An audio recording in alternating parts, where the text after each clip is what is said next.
What is going on, everybody? Welcome to the very first episode of Kinda Anime, your official home for all of the anime conversations you could possibly want here at Kinda Funny. I am one of your hosts, Barrett Courtney, and here joined with me is my illustrious co-host, the Lemillion to my Sun Eater, Mike Howard. Mikey, how you doing today? Barrett, when you say that, I smile big, you know? It's one of those, when you hit that intro, it just feels so official and it feels so real finally. It's been a year since I've been able to intro you like that. It's been months of talking about it, months of prep. We have watched some incredible fall animes, and I'm excited to talk about them with you. I have a big smile on my face.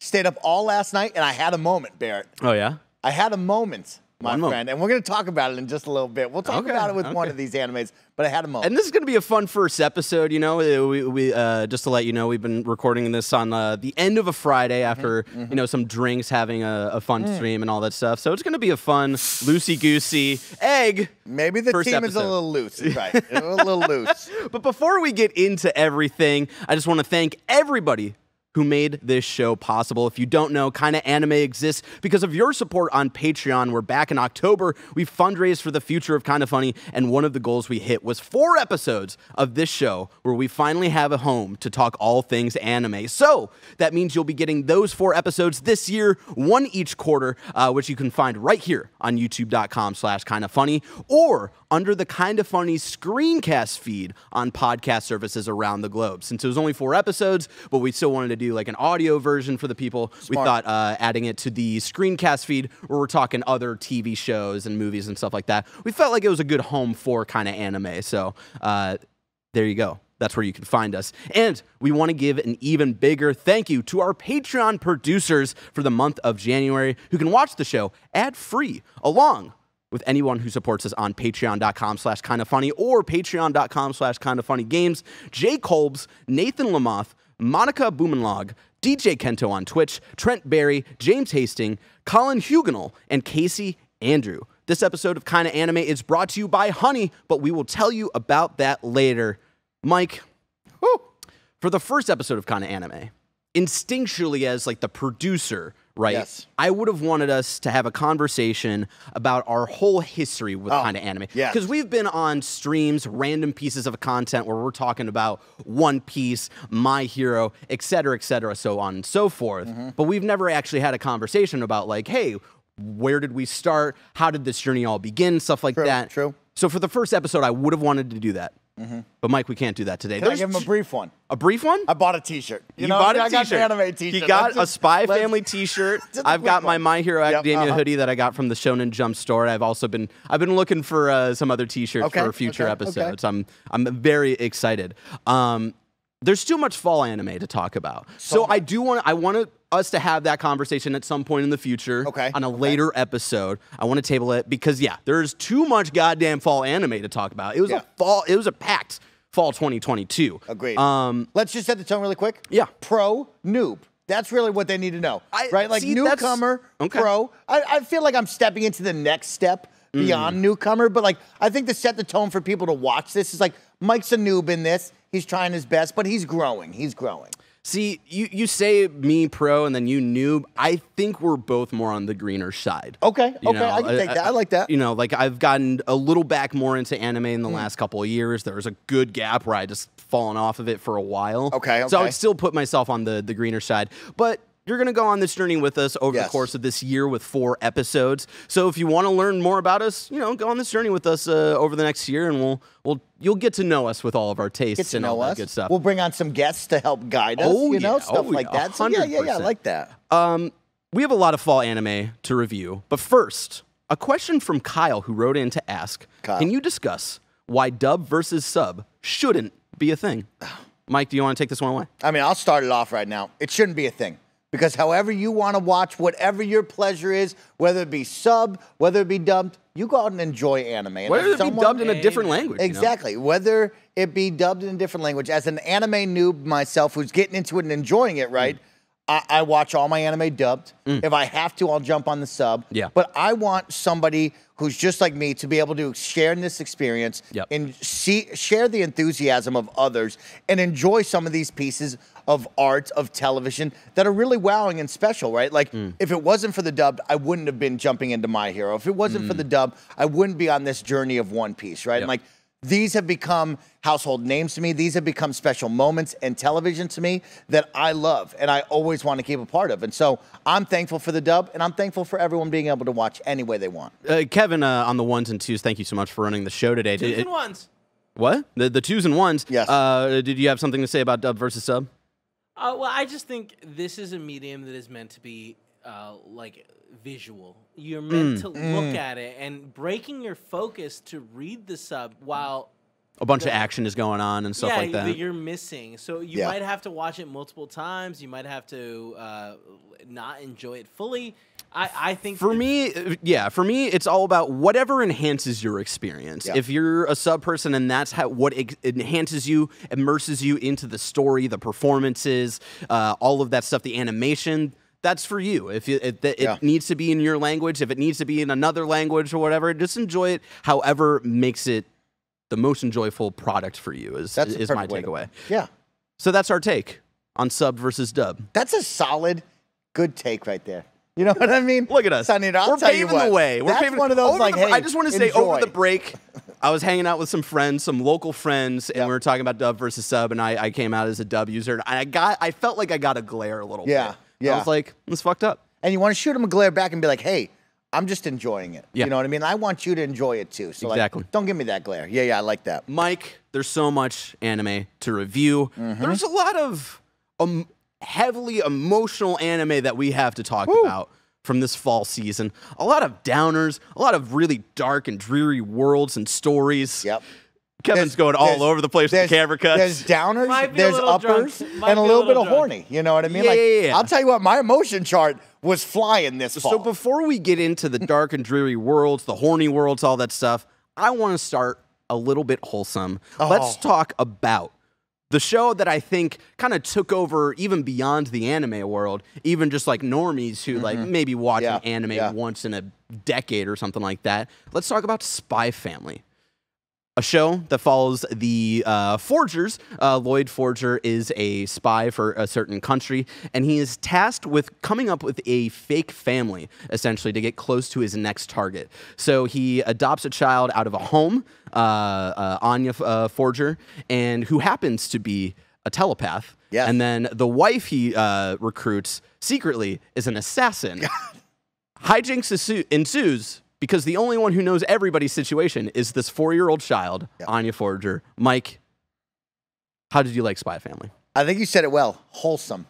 And that was one of those of like, out of the animes I've watched, there has not been a show yet that I've been introduced to where I end every episode with a smile on my face, my heart is full, and I have like the anime hearts all around me, right? Like I feel wholesome fun watching this, and it stole my heart. B, I really, really liked Spy Family. I was really blown away, and I love, like you brought up, right? Like nobody knows their true intentions except for Anya, and the Mr. and Mrs. Smith dynamic between Yor and, of course, our good friend Mr. Lloyd Forger is so much fun. I am blown away by how much I loved this show. How even when it gets, I don't want to call it like too kiddie or anything, like because it is a show I've battled. It's like, is it about Lloyd? Is it about Yor? Is it about Anya? Where is it about to be? And it's their journey together, but a lot of it is Anya, right? Because she is that kind of middle piece that brings them all together and understands what's happening, right? And so there's moments where it's like, man, is this too childish for me? Where do I fall? But then by the end of the episode, I absolutely love where we are. So this is a series out of the first season, the 24 episodes that I've watched so far, that has just stolen my heart. Yeah. I love it. Yeah, I'm the same way. It was one of those, like, a friend of the show, Imran Khan, was tweeting about it. Friends from my high school were also tweeting about it. I'm not sure what's going on, if we can see that on the show or not. Putting a little heart on us, yeah. My bad, I didn't mean to pull that up. My bad. Yeah, it was like, all right, I got to check this out. I got to see what this is all about. Yeah. And yeah, I just love the premise purely just because Anya's the only. Anya almost holds all the cards. Yeah. But she's a 4-year-old child, so it's like she can only understand the world as much as she can, right? Like there's the whole episode where she kind of like knows that her dad's going out on a mission, and she's like, oh, like at this time, you know, like this bomb is going to go off, and her and Bondo, their dog, go to the clock tower, and then she's like, how do I read a clock? And it's just like those little moments right there that really grab me. And something that like I'm starting to understand the more casual, or not casual, but like the more laid back anime, where it's more just like everyday life, more of like people falling in love and stuff like that. Because there's a little bit of that in this show as well, where it's just like normal family outings. Of course, Lloyd is trying to like paint it as like, oh, this is for the mission and stuff like that. But you slowly get those moments where you're like, no, Lloyd and I'm blanking on the Yor are like slowly falling in love with each other here, and like you get swept up in it and their relationship, and you know you get swept up in like how much Anya does, even though she initially I felt like is only going on this adventure because she knows her dad is secretly a spy and she knows her mom is secretly an assassin. She is learning to love them a lot as well, but also being very serious about her dad's mission and like getting world peace and like trying to become friends with the target's son and all of that stuff. But Mike, I want to ask you, like, what was your favorite episode? Do you have like a favorite like moment, favorite episode from Spy Family from the first season? Oh man, I have a couple favorite moments. That's funny you bring that up. Of course, I wrote down the tennis arc. That is towards the end of that. That is episode 22 and 23, where we were introduced, of course, Twilight, a.k.a. Lloyd, right, is introduced to Fiona, who is the other spy in his group, right? So we're introduced to Fiona, and she has a massive crush on Lloyd. She wants Twilight to be hers. And, of course, now she's threatened by Yor and the whole family, saying, I should be this I love the perception from the spy agency, too, where they're like, she would stab Twilight in the back just to be the #1 spy. And then it gets the reveal of, like, she is so, like, almost to a concerning point in love with Lloyd. And it's so fun of, like, how deadpan she delivers it, too, which is really funny. I really enjoyed that. And that reminds me of one of the things that I was really impressed by with this first season, and we'll see once it continues on if it can keep up with that, is that I felt like every time where I was like, maybe this is going to get old, they find a way to add something new, but then it's not too much, right? Where it's like we finally get the groove with the family. All right, is that going to become old? Let's introduce the dog, and let's have the dog arc introducing Bond and that whole thing, and then getting him settled in. All right, now let's introduce the other spy who's in love with Lloyd, and add that as another element where there's almost like 3 different stories going on all within that, where Yor is also trying to take in of like, is Lloyd in love with her? And like, is he going to dump me and all this stuff? It's really impressive. It's a special one. And, you know, you get these small pieces of action, right? When you first start, like I brought up with the Mr. and Mrs. Smith dynamic, right? It's like you think there's going to be a bunch of action, right? Like nonstop, every episode, there's probably some sort of crazy bomb heist or something that goes off that should be big, right? But there's not. There's a lot more grounded of like, this is the family. Sometimes we're going to be with Anya at school and we're going to have some fun hijinks ensue. Sometimes Lloyd is going to stop a terrorist threat at a penguin aquarium, right? But like the cool part, like I brought up with the tennis arc for me, was like those little pieces of action. Yes. And you're like blown away by how dope Lloyd is. Of course, the spies are, but also the action animation in this. And we're going to talk about another fall anime here, but there's some pieces where you're blown away by the action on screen. And some of the animation art style that they have really wows me, because there's one with the train that we've seen, right? And it's like, it almost looks like it's 3D all of a sudden, but it's not, but it looks like it. And it's like, man, there's some really cool moments. And yeah, I'll go back to the tennis arc of like, they're playing tennis and you have these cool moments of, oh, wow, these guys are on like performance-enhancing drugs, or all of a sudden they're getting shot at by snipers. Yeah, like snipers, and then they have like little cool planks within the floor themselves and stuff like that. Yeah, that's something that you bring up a good point there of like, usually with a lot of more like Shonen Jump focused anime, like a My Hero or like a Dragon Ball or stuff like that, like they really like, as much as they possibly can within their budget, try to show off like how well they can animate and stuff like that. Like we talk about like shows like Jujutsu Kaisen that are so beautifully animated and stuff like that. And it's interesting with something that's a little bit more slice of life leaning than action heavy. It's really impressive. Like you forget how well they like the studio can pull out the stops of like, yeah, we can still be action when we want to. Like, I think back to an earlier episode, I think when Lloyd had just met Yor, and he's supposed to go on the date with her, where he's going to pretend to be her boyfriend, and then like him and his scruffy head buddy go on like a heist and stuff like that. And it's like in the background almost of him taking down like 15 dudes, and it's played for like 3 seconds, but the way it's animated, like, so beautiful, and it's like those little reminders of like, hey, we can do really cool stuff. Like, it's not always, but when we need it, we have it. Yeah, it's really, really well done. And then, of course, when you go back to the school, right, I think of the dodgeball episode, right, and like the big I will say the dodgeball episode is my favorite episode. It is a blast, right, Bear? And I want to talk about that with you of like, Anya now is pulled into this story with Lloyd, and of course but like, she knows what's at stake. The mission is to get close to the big dog. And of course, for her, she has to do good in school. She has to meet get these 7 stars. Son she has to be friends with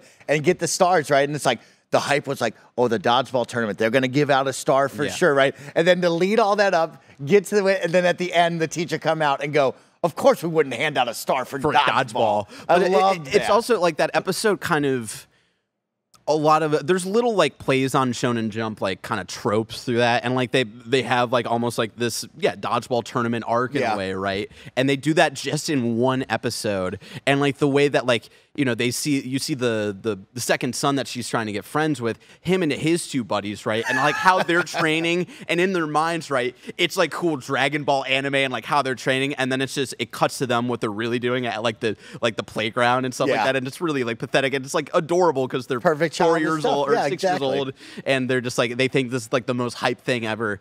And I just really loved the end. And I honestly, like, Spy Family, I think, was one of the funniest shows, not just anime last year, and this moment being a perfect example, right, where Anya's like, all right, like, if I am getting a star for this dodgeball game, right, I gotta train with Mom, and Mom, who I know is super athletic and stuff, can train me to do all of these crazy moves. And you see the moment where Yor's like, all right, I'm gonna throw this dodgeball, and she's like, if it makes it easier, you can think of it as like a, I don't know, like a feather or something like that. And she just shoots it for miles. And then Anya's back at the dodgeball game, and she's like, all right, I'm doing Mama's special shot, and she like goes step by step of what Yor taught her, and then after like step 3, she's like, step 4, I forget. We're just gonna make it up. And then everybody's like hyped up. Everybody's a little scared. She's about to throw it at this 6-year-old who looks like a 30-year-old man, which is also really funny and just perfectly played for like the perfect amount of joking.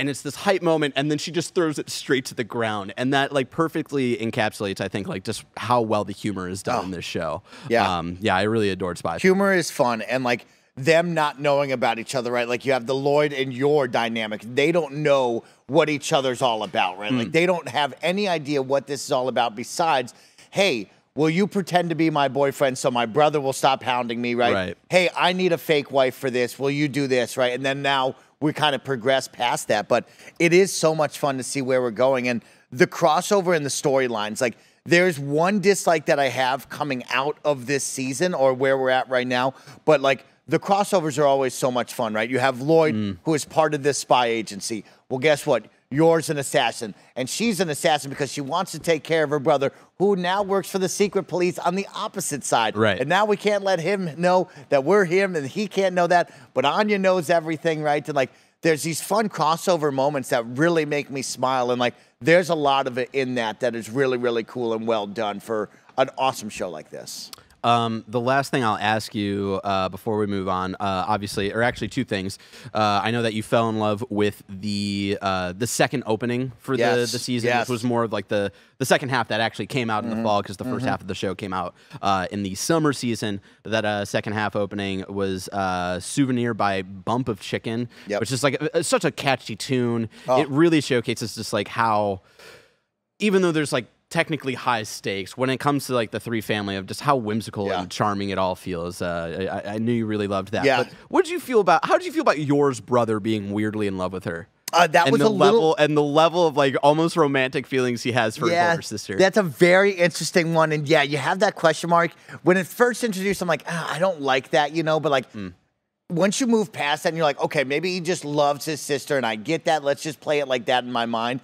It is fun and it's cute, right? Of like, here's this little brother who loves his older sister, who took great care of him, and he'll do anything for her, right? And then, like, now there's a new guy introduced to the fold, and he goes maniac wild on him. And then also at the same time, though, he's part of the secret police, and if he only knew what Lloyd was, and Lloyd knew like what could happen, or if she knew what he does, right? She doesn't even know what her own brother does, right? Yeah. Both of them don't know. And so I think that's a really fun one. And just to quickly piggyback off of that, I'm going to say it right now, and I know we're early in the episode. Wow. But right now, Spy Family Season 1, Episode 1 through 24, they've had 2 intros, 2 outros, are my hands-down favorites from this last out season. Of any fall anime that I've watched. These are hands-down the best music and awesome, like, character development and storyline that they make in these intros and outros. My favorite, hands down. It's so good. Wow. I love them. The last thing I'll mention, and again, just like one of those things where you really just fall in love with these characters. I want to shout out the episode with Yor, where she's coming home late at night and her hands are all like scratched up, and Lloyd's like, this is a little concerning. I don't know what's going on here. And then it's revealed that she's secretly trying to like get better at cooking because she knows her cooking isn't great. Yeah. She's so used to her brother, who's the only person who's had her food. And because he loves her so much, he's just used to having just the worst food made. And, her going to her coworker who's like kind of a bully a little bit, the blonde lady, but then her boyfriend is the one who like kind of kindly like asks them to come over to like help train and stuff like that. I just, that was another one like from your side where I was like, man, like you really see like how much she cares. Again, they keep telling themselves, Lloyd, this is for my mission. This is for, so I don't get caught by the secret police. Anya, I'm bored. I want to have fun kind of stuff. That's what they tell themselves. But over time, it's just they're going to be, hopefully one day, actually admit that their feelings that they actually care for each other. So that's my biggest disappointment this season, or where we're at right now. I know I keep saying season, but where we're at, 24 episodes in, not enough Yor storyline. We've had some nice hints, right? Like, we've had some brief assassination moments, which is super dope and what I've wanted from the beginning. We've had a great one like you brought up, right? She gets invited over. Her friends are going to tease her because she doesn't have a man. And in this culture, you got to have a man or else you're a weirdo, right? Yeah. But like the boyfriend's like, hey, don't give her such crap. Like, let's be nice to her. I like that dude. And then Lloyd shows up and he's like, no, I love Yor, like this and that. It's like, and like I'm her husband. And she's like, all I needed was a boyfriend. He's like, oh, shit. But yeah, we didn't get enough Yor, right? Like when I walk away, it's like we got Yor's brother's backstory, which is great, right? Yeah. We got the fluffy-headed dude's backstory. We got the handler's backstory. We got Fiona in a backstory. We got Bond's backstory. We got Bond. We got the second son's backstory. But like, we didn't get Yor, right? Like, we got hints of Yor. I wanted more assassination. Yeah. And depending on like where they're adapting the manga and stuff, like maybe that's upcoming for season 2. It'll be interesting to see when that happens in the future. Mike, next up, let's talk about the anime that I feel like really popped off in the last couple of months. A lot of people excited about this. I remember Kind of Funny best friend Mara in our community, big anime fan. Okay. 10 months before this show had come out, they were like, yo, Chainsaw Man. Oh, be on the look.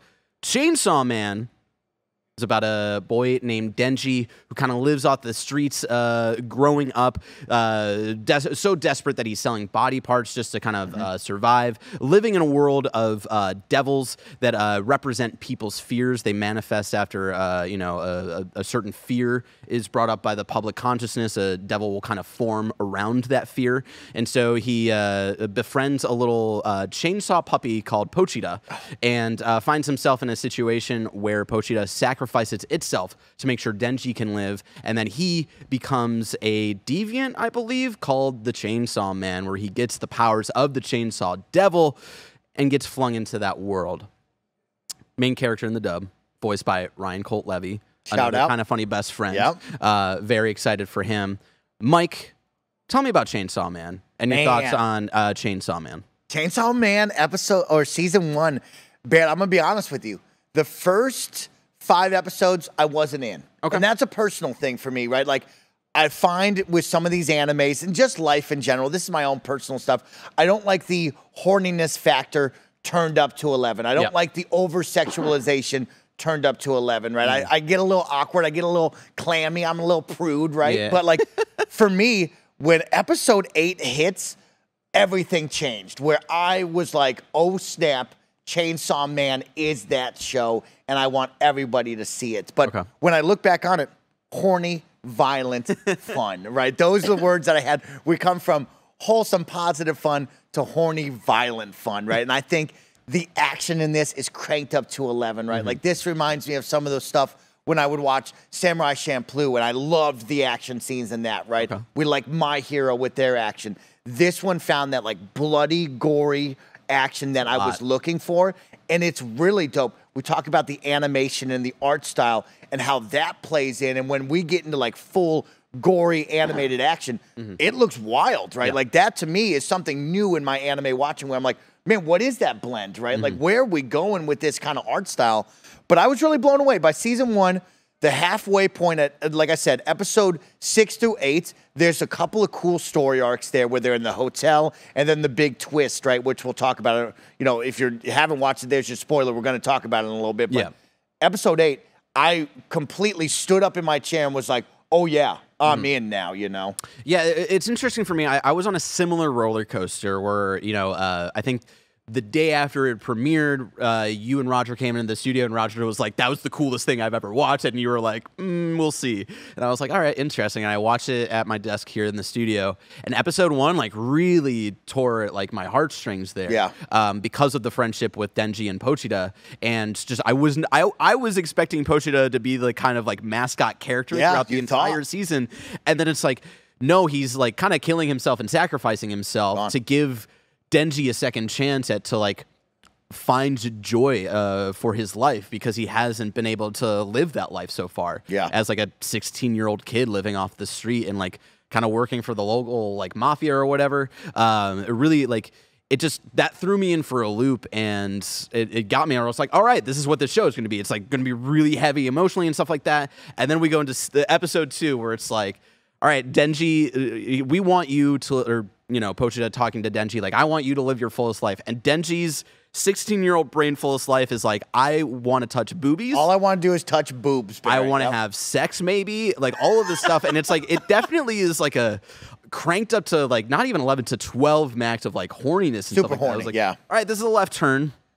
And so like just kind of like the whiplash there, that's where I like wasn't entirely sure how to feel about it. But then once you get more into the lore and stuff like that, once they introduce the idea of the Gun Devil and like kind of talk about the Gun Devil, which like when we got to that episode, it reminded me of like, oh shit, friend of the show, Ian Preschel told me about this manga like 3 years ago or something like that. Because I remember being explained to the Gun Devil of like, you know, guns being one of the highest feared things. And because of that, the devil manifested based off of guns as like this ultimate powerful being that like killed a fuck ton of people sometime in the past, and seems to be some sort of like, not like, maybe like mob like head or something like that. That seems like how they're playing it right now. And yeah, and then we got into the super dark stuff, which is usually a tough sell on me. Right, we'll talk about something else that's a little dark, similar in tone as well. And so you go from emotional to horny to a little dark with all the like the super gore and grotesque like fights and stuff. Really appreciate the animation, but I was like, man, I really don't know if this is for me. But yeah, it was once we got later on into the season, and it was really the final episode. Okay, where something finally clicked for me. Right. I'm blanking on the character's name who can summon the dog. Where he goes, okay, come. It'll come to me. I have it, but it'll come to me. Is right. Give it a second.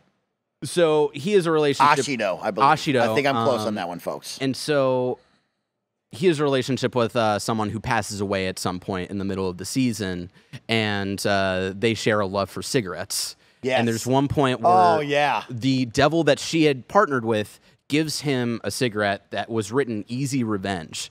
And when like that scene happens, I'm like, this is interesting. And is this like the devil trying to hype him up into like trying to like fight against these other like kind of devil users or whatever they call them?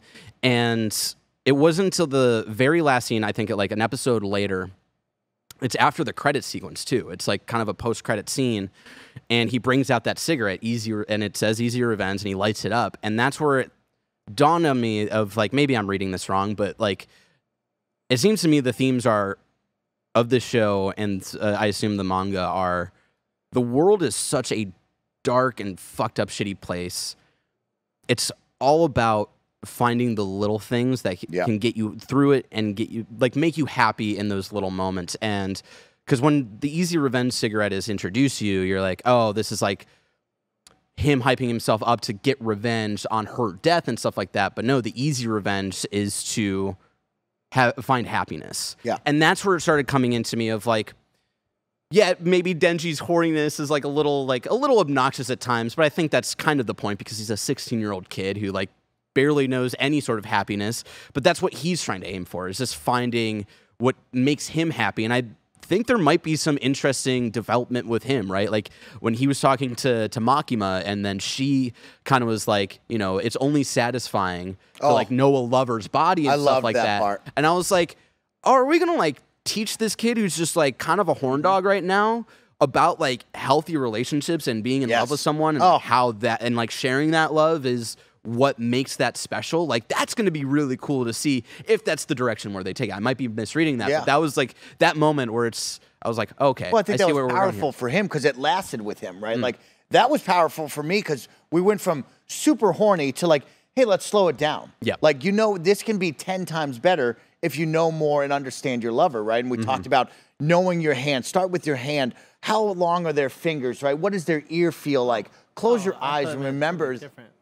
What? Knowing your hand. Yeah. Remember the bite on your thumb, right? Yes. So you'll always know it's me, even if you lose your sight, right? And that one stuck with me because now you've put this powerful moment on Denji where it's not just about squeezing boobs and having sex, right? Because we see it in the next episode. The offer at the hotel is, hey, if you kill this demon, I'll let you kiss me, right? And then she looks at him and goes, for you, Denji, I'll even add some tongue, right? And so Denji now is all amped up, but when it is the time, and then right? he's reminded of no, the goal was something 10 times better, right? Yep. And I could have this moment, and it's going to be great, but I want more. And to correct ourselves live on the spot, the character that I'm thinking with the gun or the dog devil is Aki. Aki, I was close, man. I wrote it down. Character that I was referencing, the person that he shares the kind of kinship, maybe a little romantic feelings, is Himeno. Yes. Who's the girl with the eye patch? She was great.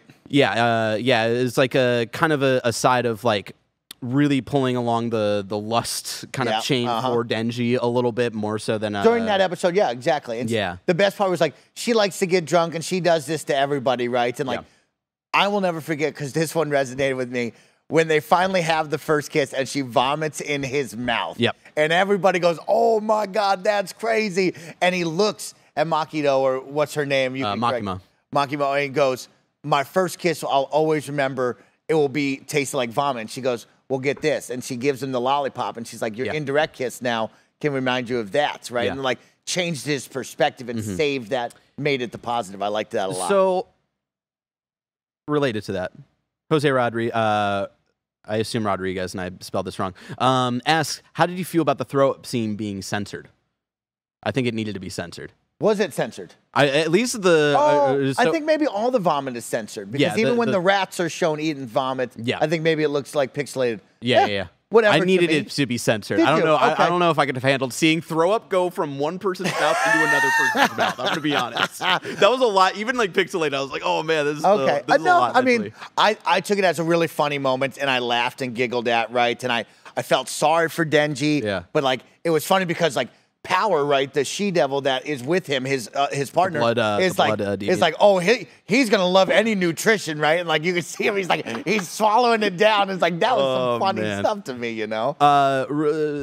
Speaking of Power and stuff like that, I'm just getting into theory mode here because we haven't read the manga. We're anime onlys on this show. Okay, right? yeah. Mm-hmm. Power's got the kind of unique eyes, right? The kind of he has eyes kind of like the other Mitras though with pink hair. Makima, and that's where they get into. Power is a deviant who kind of has the powers of a devil. She's got the blood kind of art or whatever. Do we think Makima is also some sort of deviant, she's not letting on who she and what she actually is? Because they also get into her kind of devil art or whatever that she does is so secret that when she brings up people fighting back against the mob that's trying to kill all of these students and stuff like that. they bring up the prisoners and they're blindfolded and no one's allowed to see like what she does. So I feel like there might be something more, it's interesting. Yeah, more than meets the eye there. That was one of those, I had one part of me was like, maybe it's more than meets the eye. The other part is, I feel like if you were like in the lineup, right, that she brought up, because she was like, bring me 57 inmates that are paroled for life. Like, I want them here, right?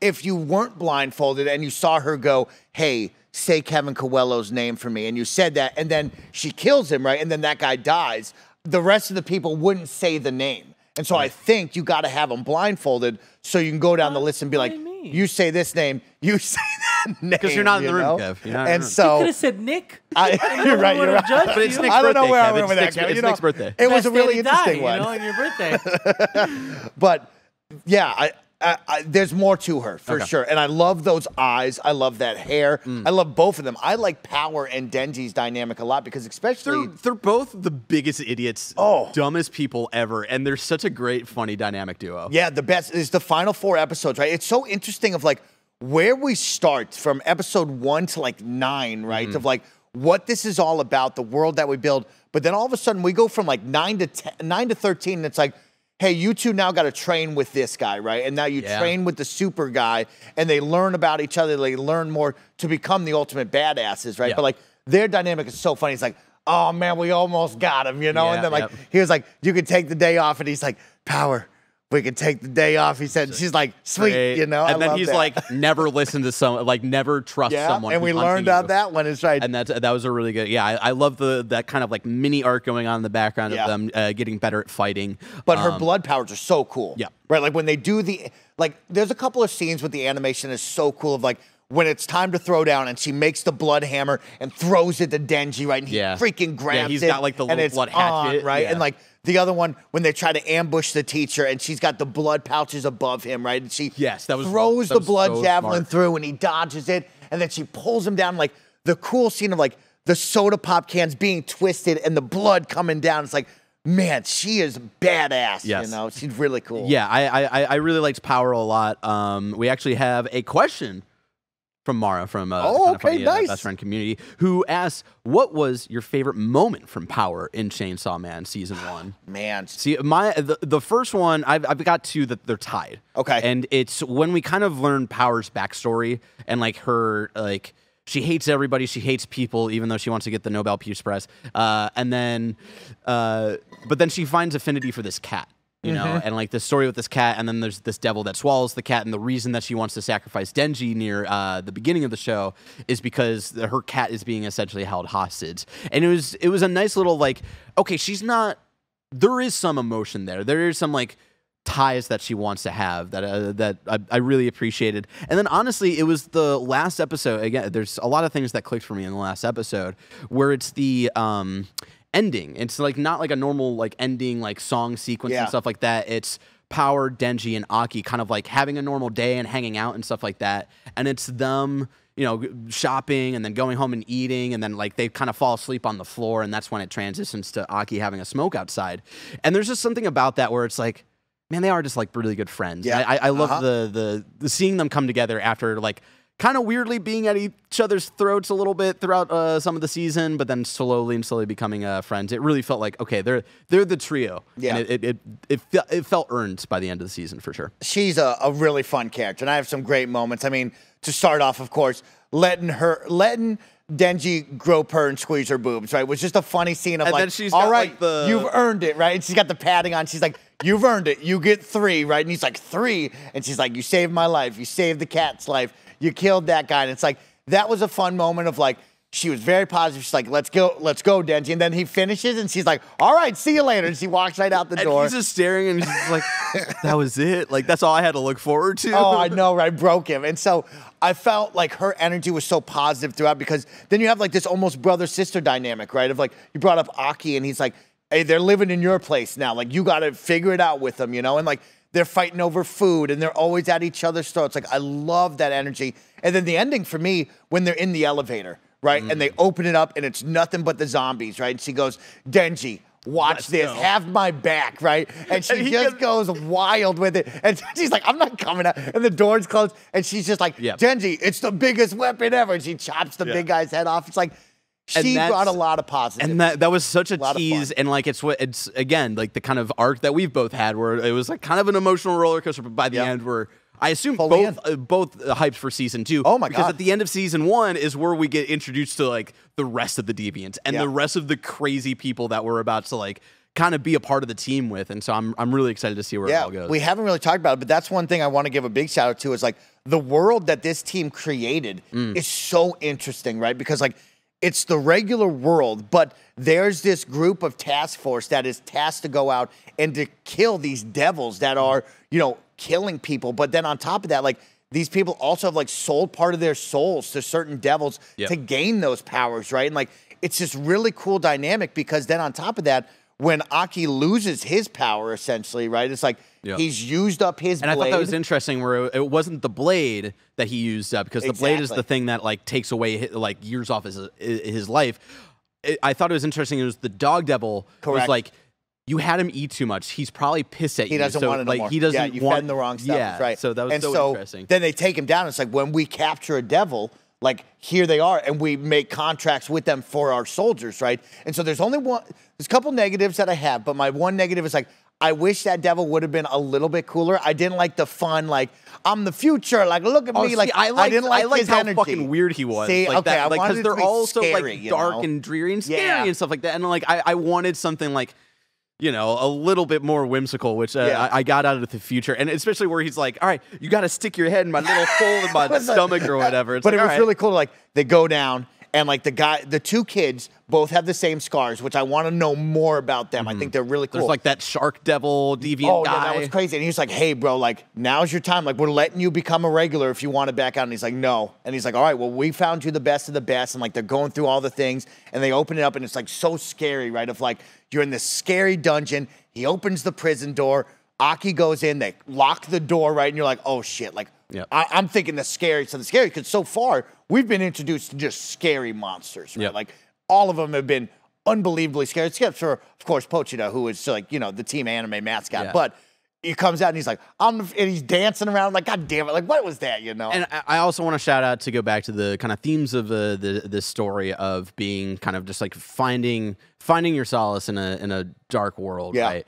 Where it feels like this first arc kind of culminates in them capturing the what was it, the samurai sword devil, the sword man, that guy was badass, and who was the grandson of the like mob head that Denji used to work for and stuff like that. It took me a little bit to like put that together. I think it was while they were fighting he mentioned it. I was like, oh, that's who you were. Yeah. Like I knew you had sword powers, but I didn't know like who the guy was. He had a wild moment of like, that was like episode 6 to 8, like I brought up. Episode 8 is when it all goes down, right? Yes. Of where now the mob has put out the hits on the kids, right? And like they're at the table and they're eating, and the guy turns to him and he goes, you fucked up with my grandfather, right? And he's like, who the hell are you? Like, what's up? You don't like the food? And he's like, I don't like anything. And like, he turns to him and it's like, oh shit. And he's like, I'm your grandson. That was the moment where I was like, oh man, that's wild. But this first arc really culminates in, again, finding solace and Aki kind of like feeling a little childish about what Denji's doing, where he's like, all right, we're going to have a competition and we're going to kick this dude in the balls over and over again. Yeah. Whoever like makes him shriek the loudest gets like whatever, like a free soda. I forget exactly what it was.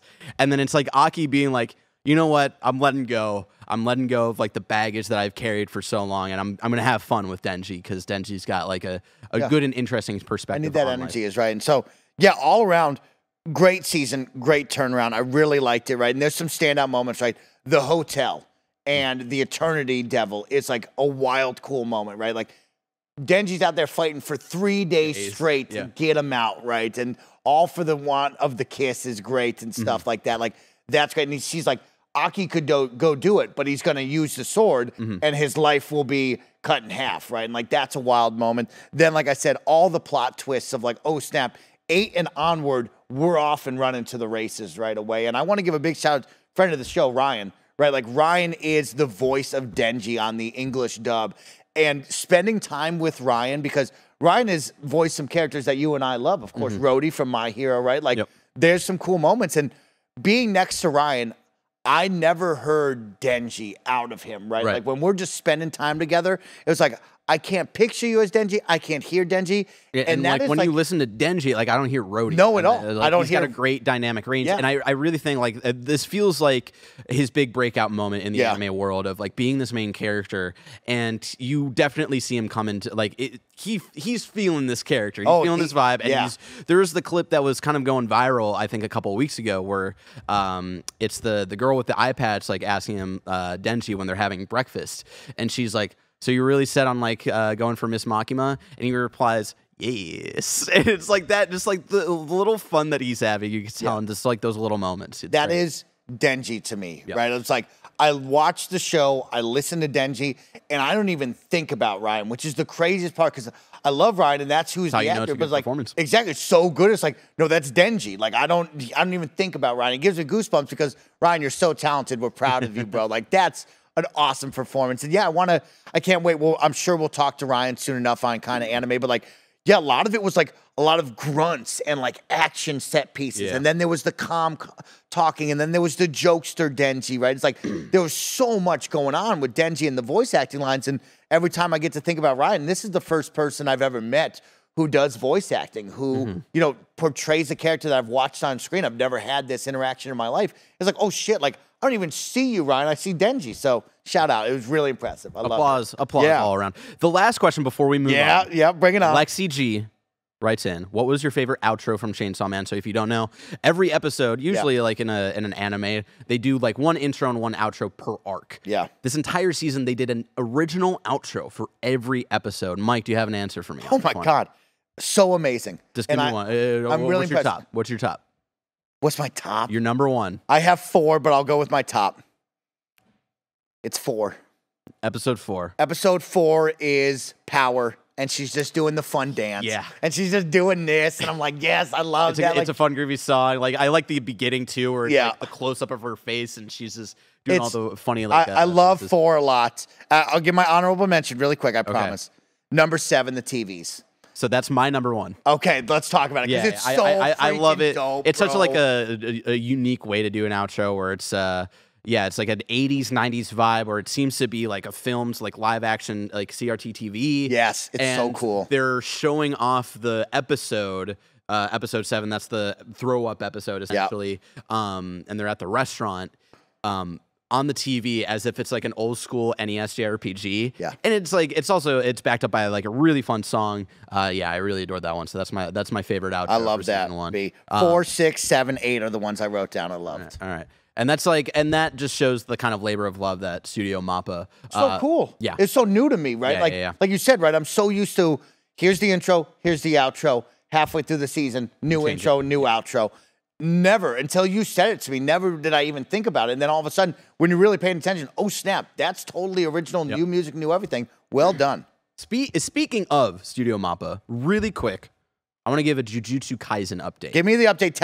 First off, when you do the update, tell me what the heck this is in like 4 sentences, and then give us the update on where you're at. Jujutsu Kaisen follows Yuji Itadori, who's a high schooler in a world full of curses. A world full of cursed energy, not as publicly known as the devils in Chainsaw Man, but these are things that exist. And there's Jujutsu sorcerers who go out and either fight curses, capture these curses, things of that nature. Yeah. Yuji Itadori is a normal high school student who finds himself in a situation where he is helping a Jujutsu sorcerer, and to help him, he eats the finger of a curse, and I'm blanking on the name of the curse. I'll look it up in a couple of minutes here, to gain incredible power from this curse.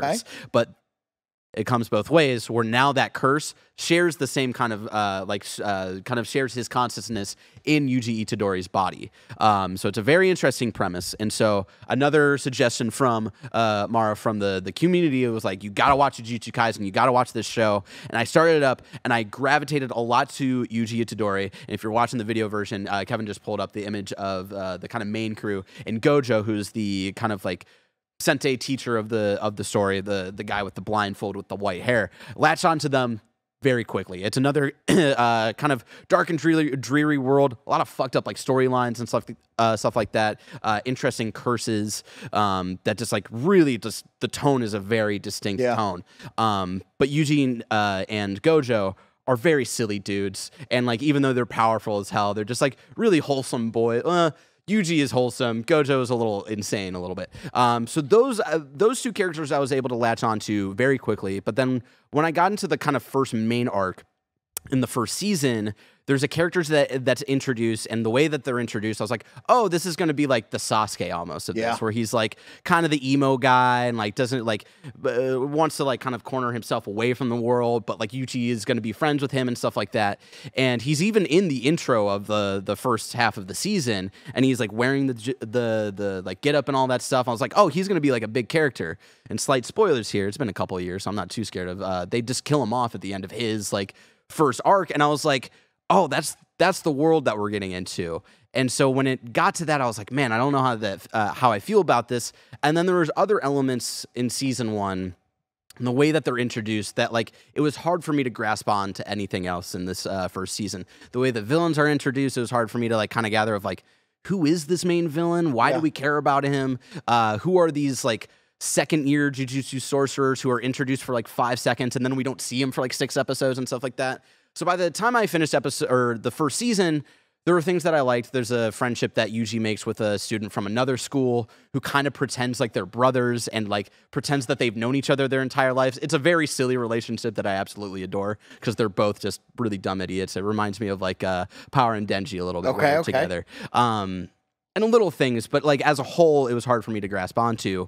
But this last fall, tell me, Jujutsu Kaisen 0 dropped on Crunchyroll, which was released in theaters, I think, early last year, but became available for streaming. It's a movie. Yes, it's a movie that adapts the original manga run. And the original Jujutsu Kaisen manga run, which was retroactively named 0, which very short-lived, has a different protagonist going to the same Jujutsu high school, a very different story, more about him sharing the cursed energy of a childhood friend that he was in love with. And that movie really emotionally like resonated with me, just because of, you know, losing a friend very early on and like the baggage that carries with you and the power, the beautiful things that you can do with that energy and that power, and also the other side of it and like how it messes with you a little bit mentally and how it makes you kind of want to shut off from the rest of the world. So I really resonated with that main character, and also on top of that, I think they introduced the rest of the world and the other elements that I was so kind of hung up on in the show way better. Oh, okay. The main villain who becomes the main villain in the show, well established. I know what like kind of his goals are. I know who he is as a character.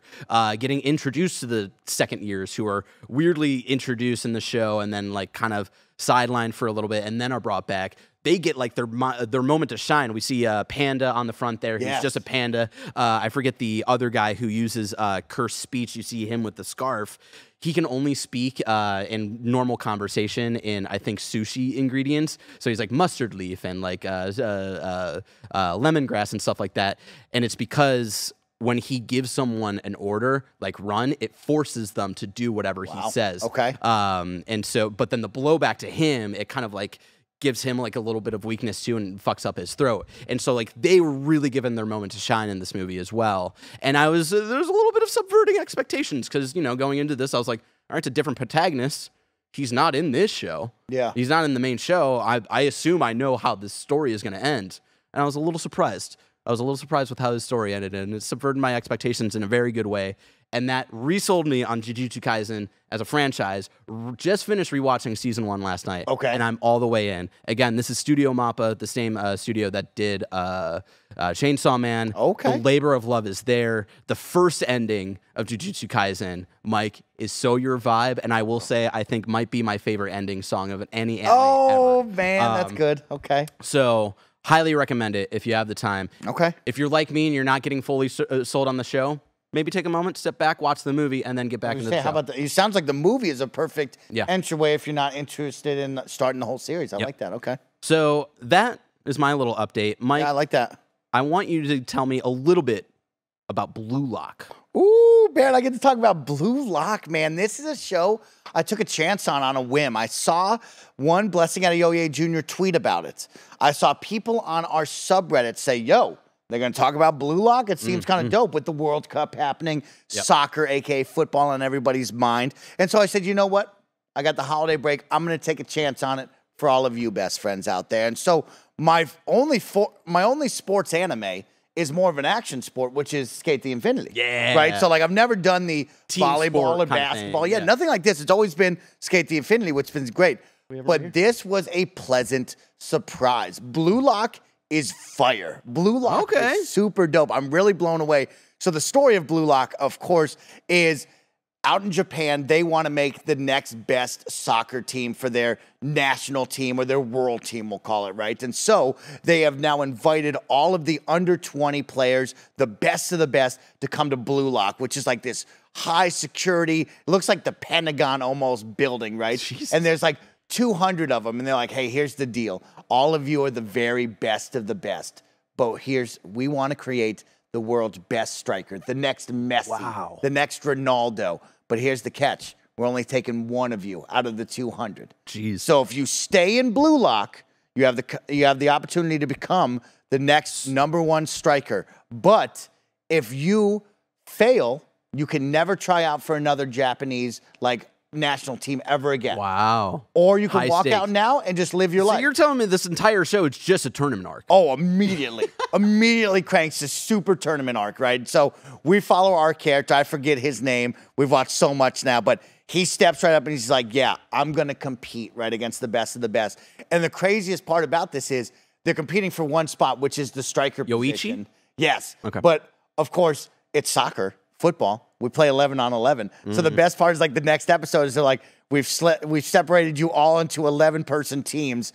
Figure it out. And so you and I, Bear, it's like, oh, I want to be the next striker. You got to be goalie though, bro. And they're like, oh, what? I need to shine, right? Yeah. And so it's just really cool. One of everybody has these powers. And of course we learn that our character isn't the biggest and the best, right? He doesn't have the best handles. He doesn't have the best shots, but he has the field awareness, right? He knows where the ball is going, where the opposite team is going to be, where he needs to be positioned, where his team needs to be positioned. So it becomes this Very good with field strategy. general. Yeah. And it's really, really cool to see him grow over these episodes because the first arc is the first pool play where it's like, hey, your wing has 4 teams and the top 2 team or the top 1 team is making it onto the next round. The best players from each team will make it on as well. Whoever scores the most goals, whoever gets the most points, that one player out of the 11 will get to go on as well. And so you get this weird dynamic of should I score all the goals so I'm the one best player to move on if my team sucks? Are we the best team? Can we get the win, right? And they grow together. Of course, there's some plot twists of maybe one player doesn't want to help the team, right? And it's so much fun. And I didn't think I would be interested in a sports anime. I didn't know how you would turn basketball or volleyball into something fun. You and I got into skating the Infinity, which was just a bunch of boys who wanted to ride skateboards. Boys being boys. And then it's just is it a little bit of a representation? They just secretly want to kiss each other? Maybe a little bit. So I feel like if we got into that one, I feel like getting into a team sports anime would have been This easy one for you. sold me where it's I'd be interested in watching basketball or volleyball or Onward, right? Because I really liked where we went. I liked the stakes. I liked everybody's cool powers, right? He's got this one friend who's all behind him, and he's got the best handle. So he turns it on, and he's dribbling past everybody. He's like, oh, this is so dope. Or the one guy has the perfect mid shot, and he's like, I just need enough space, and I can shoot it from 50 yards deep. And it's like, oh, that's so cool. So really fun. I enjoyed. Yeah, Blue Lock is well worth the watch. I was blown away by Blue Lock. Well, that's good to hear. Really quick, friend of the show, Cameron Abbott, wrote in to ask, how do you feel about Blue Lock's message about egotism in sports? Yeah, that's a very interesting one. And I think that's where we come down to. It's they're competing for one spot. And so now you come in it as all these different players have different backgrounds, right? Are you the secondary guy? Are you the support player? Are you the #1 dude that everybody wants to talk to? When they had the first match, they lose, right? But then they go talk to the #1 guy, right? And it's are you that guy on all the cameras? And it's really interesting to see now you put 11 dudes and you say, hey, if your team doesn't win, you're out, right? And so all these dudes have to shed their ego after all these episodes and come together and play as a team. And it's really fun of how they share the spotlight, who says, no, F that, I gotta be the dude, and how they combat that and say, hey, the fun rotations they do. So for example, one guy just is a self-sacrifice. He's I'll be goalie. That sucks, but I'll do it, right? And then the rest of them, it's hey, we're going to play 3, 3, and 3. This 3, you get 10 minutes. This 3, you get the next 10 minutes. And so they cycle through. And I thought it was really cool of there's one guy who needs to be the dude, and he backs off. He understands. And that's an interesting kind of two ends there, where it's like it's all about being number one, but then learning how to be a part of the team to be number one, which is it'll be interesting to see like how they continue that. And you're selling me on this. It'll be really wild. It's like, will there be a plot twist of, hey, guess what? U11 are now the Japanese national team. Yeah. Or is it like, oh no, we were only looking for the one. It's like it's either all of us or none of us. Yeah, kind of thing. It's really cool. I like that, and great question there, Cam. It is really interesting coming from the sports background of the egos and the big dog, right? And who is that? Or can the team play team ball and come together? And it's fun to watch them. They figured it out, and they got the wins that they needed, which is cool. That's awesome to hear, Mike. One last show before we get to the big one. Yes. The big one, of course. From Studio Bones, Mob Psycho 100, Season 3. Its final season after 6 years is a kind of a rare, maybe a rare occasion, I don't know. But I thought it was unique where this show started back in 2016, and they only released a season every 3 years. So season 1 came out in 2016. I can't do that. That's tough. That's season crazy. 2, 2019, and then Season 3 just this last Holy fall. Which, smokes. let me tell you, Mike, I came in at the perfect time. Over the Thanksgiving break, got a little stomach bug, was kind of like stuck in bed for a little bit. And there's this show that, you know, a friend of the show, Lisa Wallen, absolutely adores. I remember when we got sent a Funimation package a couple of years ago, I got sent the first season of this show, and I was like, you know what? I'm going to finally try it. And these first 2 seasons, I absolutely fell in love with. It follows Mob, the title character here, who has these kind of exorcism powers. He's a very powerful middle schooler who's working with this kind of scam artist named Reagan, who likes to sell the fact that he is like a very talented exorcism performer and stuff like that, but he has no powers and stuff like that. So he's kind of a jabroni is what you would call him, right? Yeah. And so it goes on their adventures, and yeah, I absolutely fell in love with this show.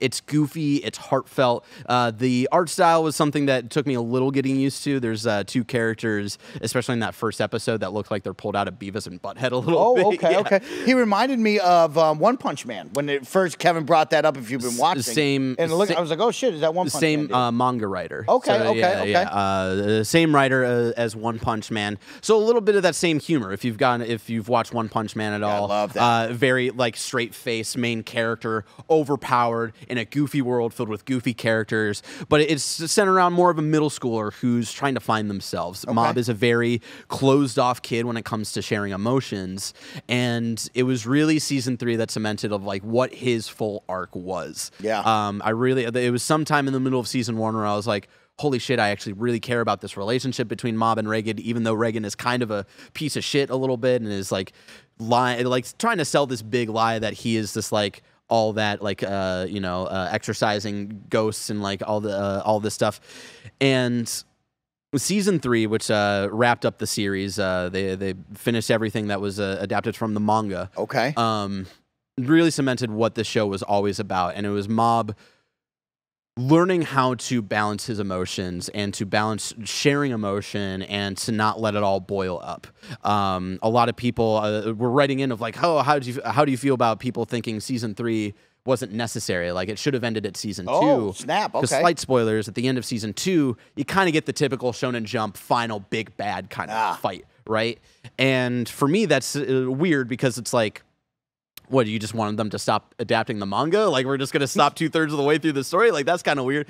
And 2, the whole typical Shonen Jump fighting the big bad is not what the story is about. It's about this kid who needs to come to terms with the amount of emotions that he is kind of piling up. It's very hype. You'll appreciate this, where it's Mob Psycho 100. You'll see every once in a while where emotions are kind of building up with him in him.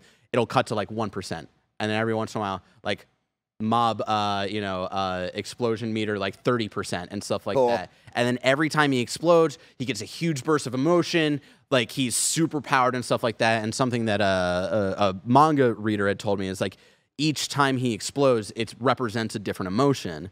And the way it all kind of comes together in season 3, it made me kind of self-reflect on my last 10 years of dealing with mental health issues and stuff like that. And really empathizing with Mob and like having these explosions of incredible high feelings, incredible low feelings, and just like the different ways that he's had to deal with that, how those explosions have taught people he has met along the way that start off as antagonists and become friends and like adversaries and stuff like that. I thought was really special. And season 3 is a heartbreaker on many different levels, and the way that they wrap up everybody's storyline, I think, is so beautiful. Everything that Mob, his story kind of culminates in a scene of him crying, and like I had to pause the show to kind of just like break down for a little bit, because there wasn't like this big emotional outburst. It wasn't like, oh, now I'm powerful. Like, he was just crying, and it was like this healthy, like, letting go kind of thing. Yeah. And it's funny because the stakes are kind of emotionally middle schooler stakes and stuff like that. It's nothing huge. It's not end of the world. It's just coming to terms with, finding the equilibrium with your emotions, which I find very beautiful. And honestly, one of the most hype moments is when Mob is kind of having a freak out moment, and Reagan takes off his shoes and starts running towards Mob with all of his might. And they played the original, like the first intro song all the way back from season 1, because they did all of the music for seasons 1, 2, and 3 for the intros were all originally done for the show, which is kind of rare, where it's like usually like you'll see an artist name pop up for like My Hero or something, and you can look up that artist. They've got albums and stuff like that. When you see like it pop up for Mob Psycho, it's Mob Choir. And when you look it up on Apple iTunes and stuff, it's like all original music for the show, so they can have fun with it. And the way they bring back the season 1 intro song for the final episode of the show is maybe one of the most hype moments. I love that. I think in all of anime. I was talking to local weeb Michael Hyam over the break, and he was only halfway through season 3 when him and I were talking, and we were like in agreement that this is the greatest of all time, and everybody owes it to themselves to watch this show. So that's dope. Also done by Studio Bones, different team, I believe, from the My Hero Academia team, but just wanted to give that a lot of praise because I really fell in love with it the last month. Very quickly, I wanted to read this question from Mike Mamone from IGN. Hey, another anime lover. He asked, "What's your favorite Mob Choir track and why?" I'm really split. There's the intro track for season 1 called 99. Season 2 is 99.9, and then season 3 is just called 1. And I think I got to go with the season 3 intro because it really encapsulates, everything that Mob goes through. And my big selling point for you, Mike, really quick, is it gets goofy. It's got like kind of almost like One Piece goofiness I love that. Weird characters and a very deep cut for maybe some Toonami kids. Bobobo. If you watch that after school in the anime block, very weird humor, but the way that they're able to emotionally grab you and really make you care about these characters is really impressive. But Mike, we got to talk about another Studio Bones show. But before we do, here's a word from our sponsors. Shout out to Honey for sponsoring this episode. Honey's the easy way to save when shopping on your iPhone or computer.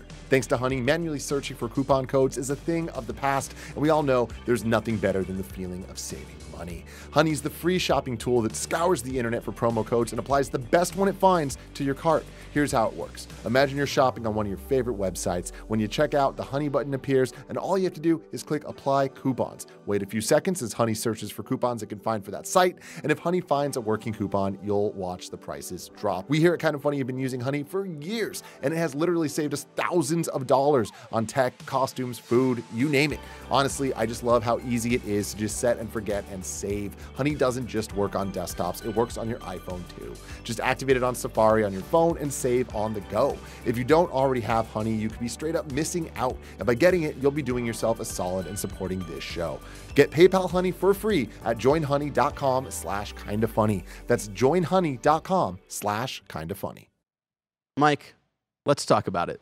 My Hero Academia, Season 6 so far. We're talking about episodes 114 through 127. This is coming out on a Friday. I know a new episode comes out tomorrow, so we're talking up until last Saturday's episode. Mike, cue the intro music, Barrett. Bow, bow, bow, bow, bow. God, what a good intro this was. Give me your 1 minute spoiler-free thoughts on season 6 so far, because then we're going to go gloves off. And you ready for this? Holy smokes, ladies and gentlemen. It has been some time since we've gotten our new season of My Hero, and sometimes when you take a break from something, you forget where you stand. And episode 1 of this new season kicks you right in the mouth and says, guess what? The stakes are high.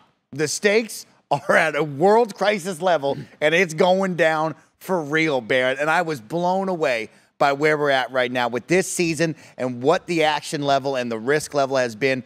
I love it. I did not remember where we stood, but all throughout the season, it has been wowing to see the pros and the students of UA step up in the face of their biggest challenge yet, and also to get a little pieces of the villains, right? We don't get much love on the villain side throughout this show so far, like the backstory and what they're doing. Right. And to see the culmination of everything of where we started to where we are on this, wow, oh wow, this was a treat. And probably, I mean, I'll be real, the best My Hero yet. Like, this is what we've worked for. And yeah, this was something that I knew going into it because I started, I'm caught up on the manga. I read the manga whenever a new issue comes out. So, like, going into Season 6, I knew, like, this is the arc. We talked about it in our screencast review last year for Season 5 of, like, Season 5 was a weird kind of, like, we're building up to something, and it's just unfortunate that we can't fit that something into the same season. Because Season 5 was a little weird, a little slower. We did get the nice ending of, like, the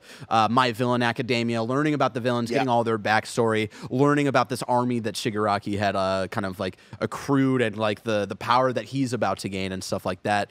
But then everything you're building to in that season, it was just like, oh, where is it? Oh, it's crazy. And then we finally get there. And I will say, like, you know, Studio Bones needed that.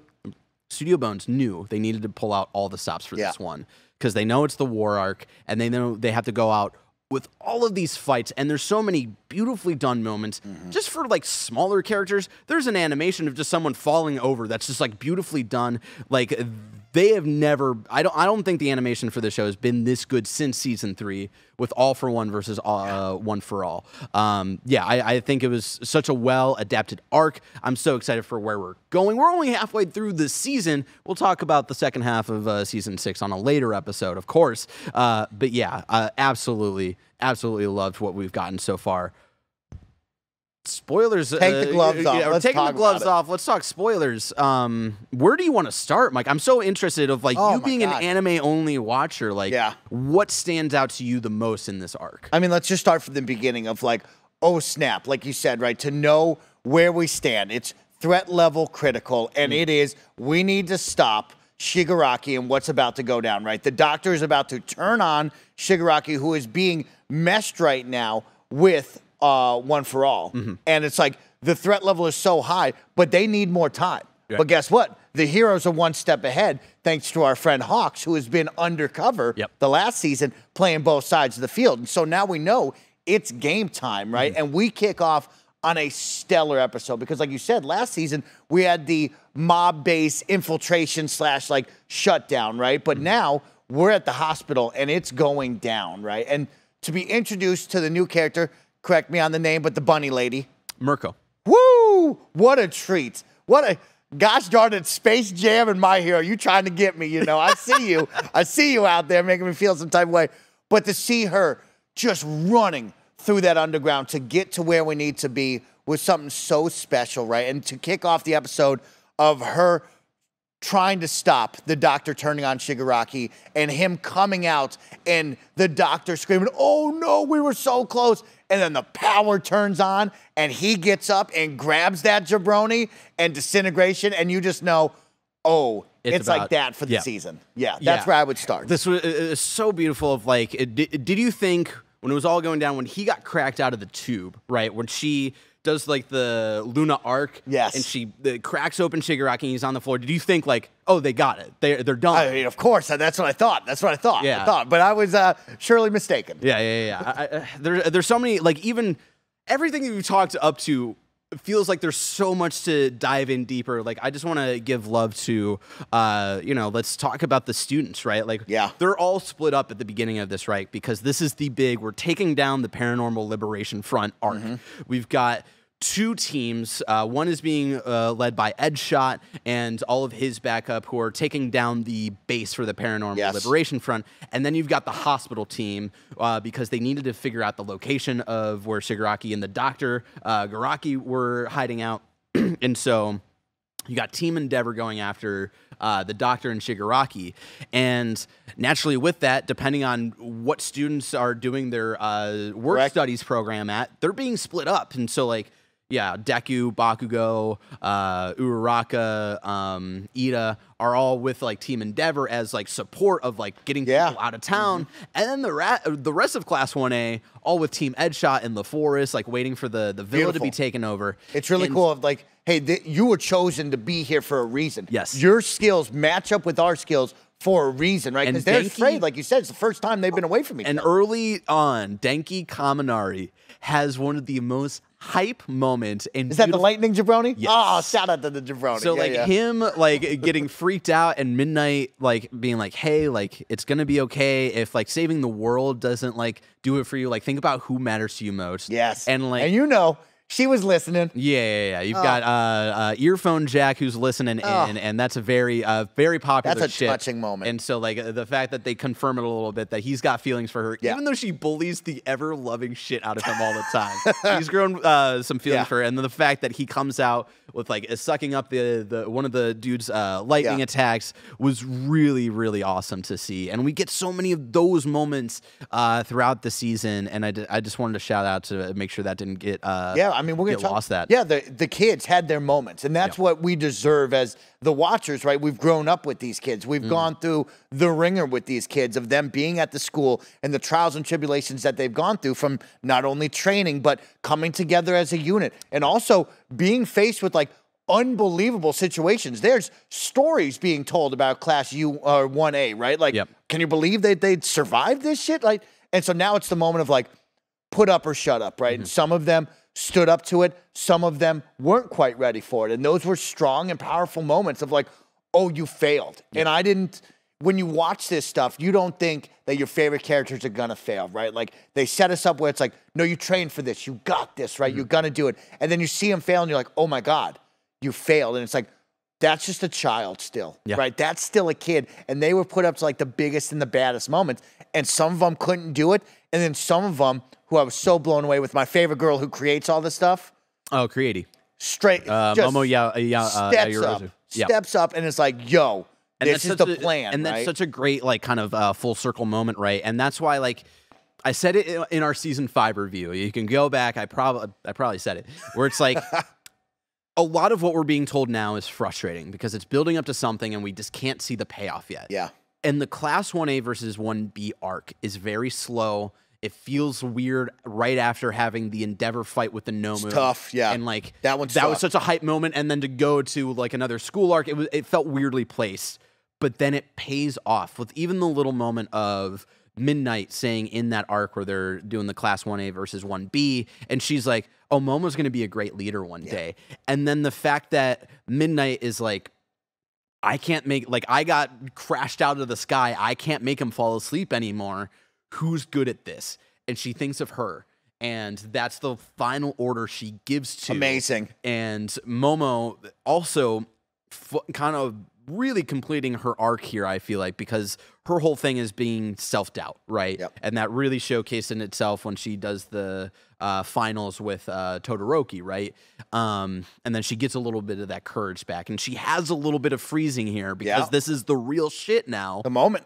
But then she comes up with like, all right, here's the plan, and we get it all together. And it's just, it's heartbreaking, right? Because we're jumping all over the place. Yeah, but that's because there's so many. That's how it's going to go. Here. It's right. Yeah, get ready. I think it's safe to kind of stay with the villa at first, and then we'll go over to everything that happened in the hospital, right?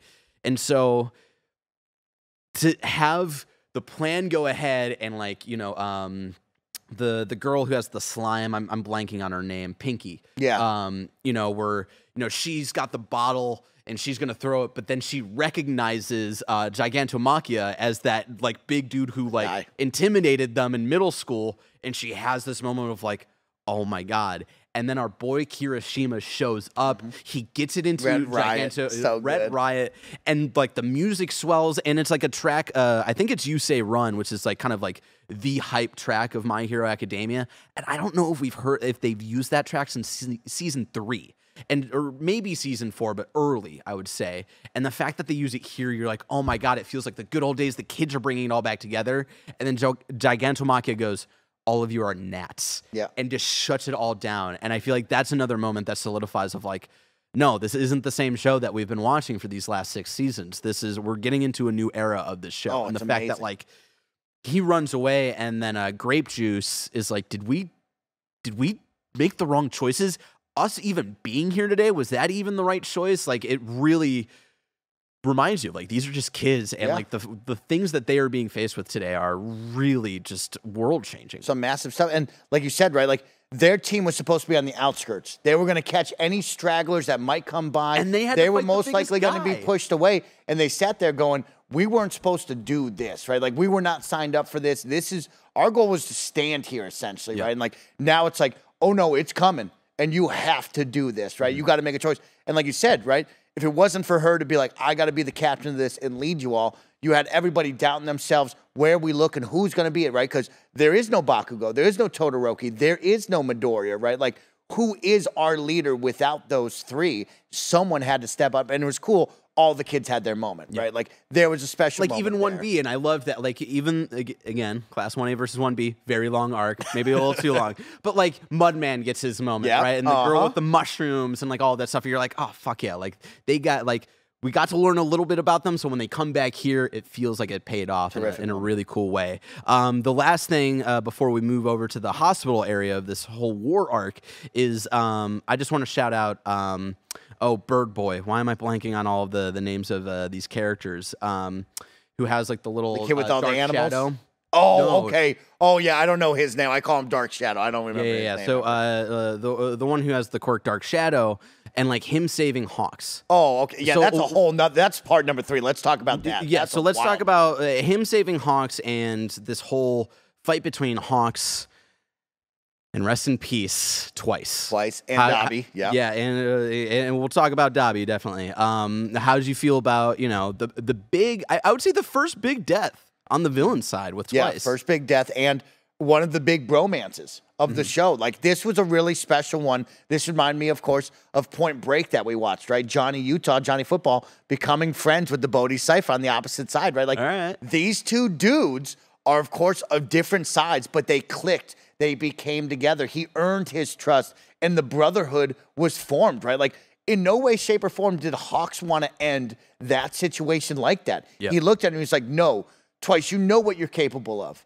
And I know the character that you are inside of all this. I know the dude, bro, and I need you to understand, right? And there's Twice, who has been put in the mud. He's been shoved around, and he's found a home with Toga and the League of Villains, right? And like, that's his family. But he's found a dude in Hawks like no one else who's believed in him, who's been by his side. And the back and forth is just heart-wrenching to watch. Yeah, oh my God. And really of like, he keeps thinking about Overhaul because he was the one who brought Overhaul to meet with the League of Villains, and Overhaul was the one who killed Big Sis Mag, took Mr. Compress's arm and stuff, and he really, you see the weight that felt on him a little bit in that arc, and then like near the end of the Overhaul arc as well, of like how much he felt responsible for that, and to see that happen to him again in his final moments.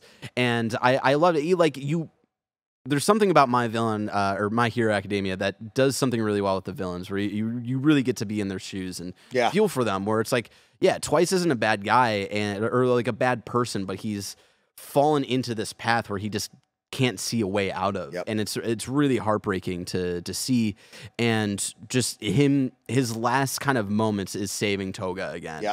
And after she saved him mentally, right, with like giving him the handkerchief, and the emotional weight you really feel where she goes off the wall, right, and she disguises herself as a hero and then knifes like 10 or at least 10 heroes like in a matter of seconds. You really feel the weight of that loss there. And you know, I really love Twice, and it's I let him go once in the manga, and then I had to let him go again in the anime. I really love the voice actor. Whenever he does like kind of inner monologue stuff, there's always like a particular vibe to it. I love Twice's backstory. It's very heartbreaking, and yeah, it was hard to let him go. It's really cool because the whole lead up to this, right, was Hawks is infiltrating them not only for information, but because the heroes know there's one villain that will shift the tides in this. There's one dude on that side that we don't know right at this moment. We don't know who the heck that guy is, but there's someone that powerful that could ruin all of this. And it turns out to be Twice. And we get to see this epic moment of Hawks with all the feathers wrapping around the room, and he's shutting him down, and he's like, you gotta chill, bro. And you see these epic moments right before the end, right, of like multiple different Twices coming out, and feathers just flying through him, and the heartbreaking end. And it's like, oh man, like that was so tough to watch, but it had to be done. And then Dobby shows up, and it's like, oh shit, all of this moment led to this, where now Dobby sees that. He gives this speech of like, how could you kill that guy, dude? Like, you call yourself a hero. And it's like, oh snap, Hawks is already just giving it all. And now he's going up against this dude who so far has been one of the baddest of the bads. He is scary looking. He's got a dope power, right? And like those blue flames come out and you're like, oh man, this is a fight now. And Tokoyami is the one who's able to like quickly remind himself of like, he worked under Hawks and he was like, oh, like, what do you think is your weak point? And he was like, oh, fire probably, you know, like I can't regrow these feathers quickly or something like that. And so Tokoyami comes to save the day and save him. But right before that, before he like flies in, there's that moment where Dobby says Hawks' real name, which is not public knowledge. Oh, shit. That's like he only presents himself as Hawks. So Hawks has an inner monologue moment where he's like, who the fuck is this guy? Why does he know who I am? And so he yells back at him at one point, who are you? Oh. You see a little bit of the mouth movement, and you get no like voice acting. You don't hear what his name is, but then you see the shock on his face, and then the big blast, and then Tokoyami comes in to save the day, which is very beautiful. I loved that it was heartbreaking to see like Dobby tear down Hawks in front of Tokoyami, who like didn't feel great about Hawks at first, but then like grew to appreciate Hawks as a mentor, even like the little time that he spent with him, and him flying away, tears in his eyes, being like, I'm going to save you. You made the right choice. Like even maybe not fully believing that. Again, another section where it's just like, goddamn heartbreaking. Beautiful scene. Flying out, the wings just totally featherless, right? Like this is Hawks at his lowest. And this kid has got to make a move to get out of there. And it's like, now you got one of your best heroes, right? Number 2, essentially, is down and out. It's like, oh, snap. Where do we go now? And now we shift our turn and our vision to hero number 1. Exactly. With everything and he's got a lot going on. Yeah, you mentioned like them going into the hospital. I love the little like fake out where they think they've got the Garaki, and then like Eraserhead erases his quirk and he like starts to melt because he's so old, and then they realize, oh, this is a Twice clone and stuff like that. The real one's somewhere back there. And shout out to the moment that you mentioned earlier where Mirko comes in and she's like, what's up, Doc? Are you the real one? Amazing. Cheeky voice acting there, which I absolutely adored. And yeah, I want to shout out just the animation for the episode titled Number 5 Hero Mirko. Yeah. Where she was crowned number 5 a couple seasons ago. And her fighting all the Nomu, like running down the hallway, spitting, using her like the edge of her feet to just like cut off these things' heads. Absolutely beautiful. And her as a character, I feel like is the like, she's just adult version of Bakugo in a way, with like how ferocious she is. Badass. How little she cares about like her safety and like, you know, her arm getting twisted up and like just not caring, even like after Endeavor kind of like cauterizes her wound and she's like, all right, let me fight. And he's like, sit down. Like, you've done enough today. Mike, where do you want to go from here? Oh my God. To set that up. Area? It's like, of course, when we're doing the hospital, now the sound goes out, right? So now there's no communication, which I always thought was so wild, right? Of like all these different areas, there's no communication, right? Which is, I think, is so wild. But yeah, after the hospital, I mean, there's so much to talk about. The one thing what was your fear level, right? We're kind of jumping off the Shigaraki waking up, right? Oh, through the roof. Yeah. Through the roof. Like he's kind of in that weird dream state where he's like rejecting his family and going inside All For One. And then he wakes up, he takes the cape because he's like, I'm about to have this drip, you know? Yeah. Like I'm going to look when he grabbed that guy, murdered him, and then took his cape was badass. Yeah, and then he just touches one thing because this was his power up before he even got All For One.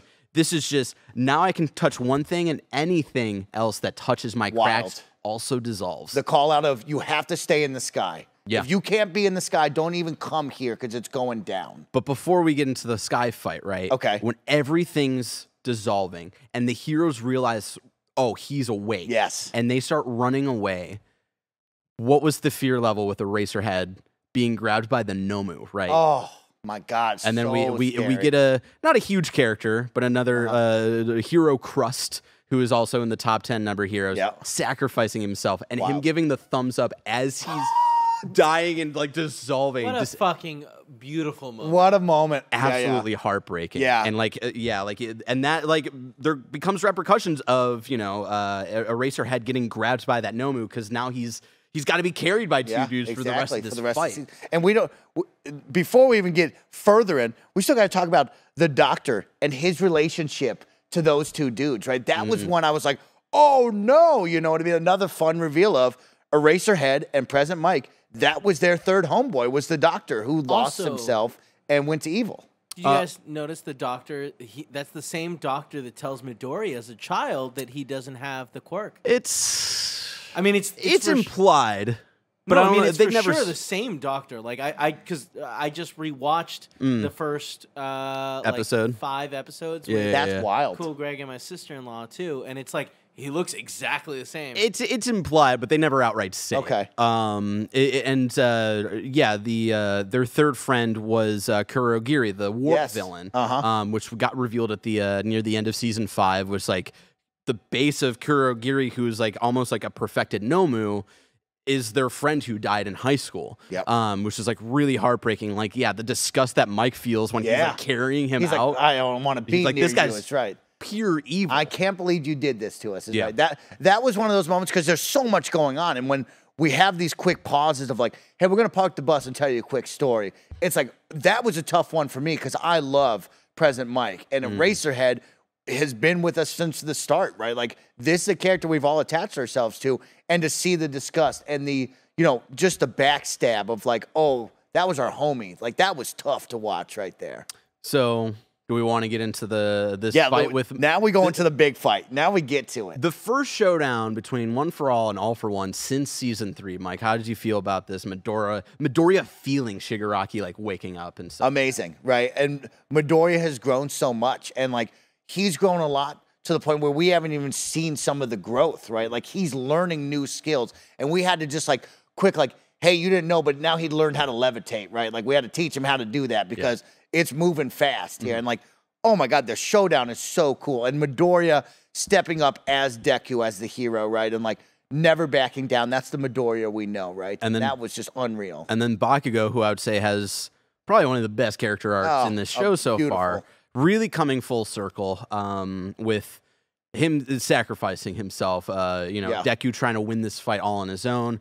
All for One has seemingly taken over Shigaraki's body. Yeah, and he's trying to push him back, but he's being because they've introduced the idea that like if you because he's one of the few people who would know taking someone's quirk, you take in a little bit of their personality and stuff like that. So we see a little bit of that bleeding into Shigaraki. And then Endeavor being the dad, right? Of like, you 3 boys are with me, and I told you to leave, but like I know you're coming with me, like. Freaking figure it out, boys, right? And all of them stood right there. Asking like, where's Shoto? Because he like imagines the 3 of them together. It's like, no, I got you. And so, that was so cool. And to see the power and the movement of everyone was cool. But Bakugo, his moment, right, where he sees Deku trying to win this fight on his own, which has been his personal struggle of trying to be the best and not trying to rely on people, but then learning how to be a part of a team, learning how to respect Deku, even though he has been pushing Deku away for his entire life, right? And them bringing the dialogue back, right? Where in episode 2 of the show, where Bakugo is being taken over by the sludge villain, and Midoriya talks about like, there were no thoughts. My body moved before I could think because I saw my friend like in trouble and I didn't want him to die. Yeah. And the way that they bring that back, but it's Bakugo saying that and taking the fall for Deku. Yeah. And him telling Deku, stop trying to win this by yourself. Yeah. Because they've kind of done a coin or like a flip here and like what their priorities are. And it's heartbreaking to see Deku like destroy himself a little bit and then really freak the fuck out when he sees Bakugo die, where he's like chomping on like the red like needles or whatever that's coming out of his fingers. Really, really awesome. Like so well animated. Yeah, and it's like there's like this incredible threat of it's Endeavor, it's Bakugo, it's Midoriya against this epic threat, right? Of like Shigaraki's all that in a bag of potato chips, and he's got him, right? Okay. But we also know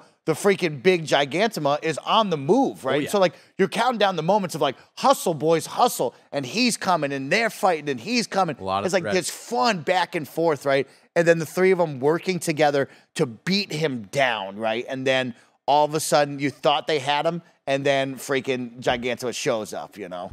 And then we get to some great reveals. Of course, something that we have to keep in mind, right?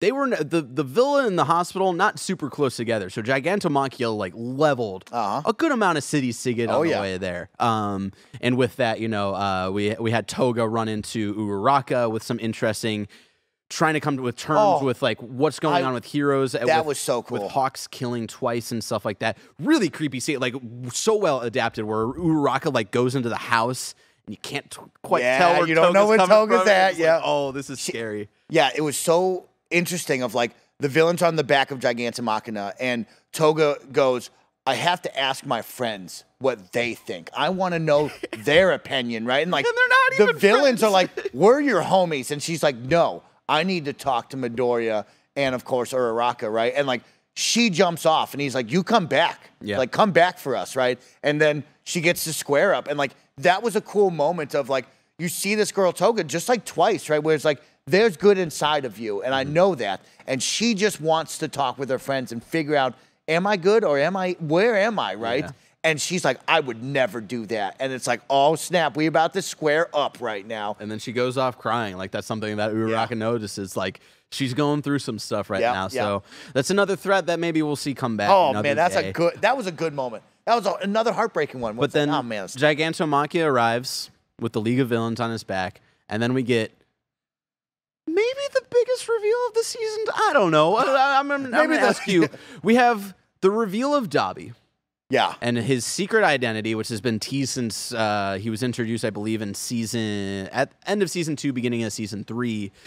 He is actually the long thought dead eldest son of Endeavor, Toya Todoroki, Toya Todoroki.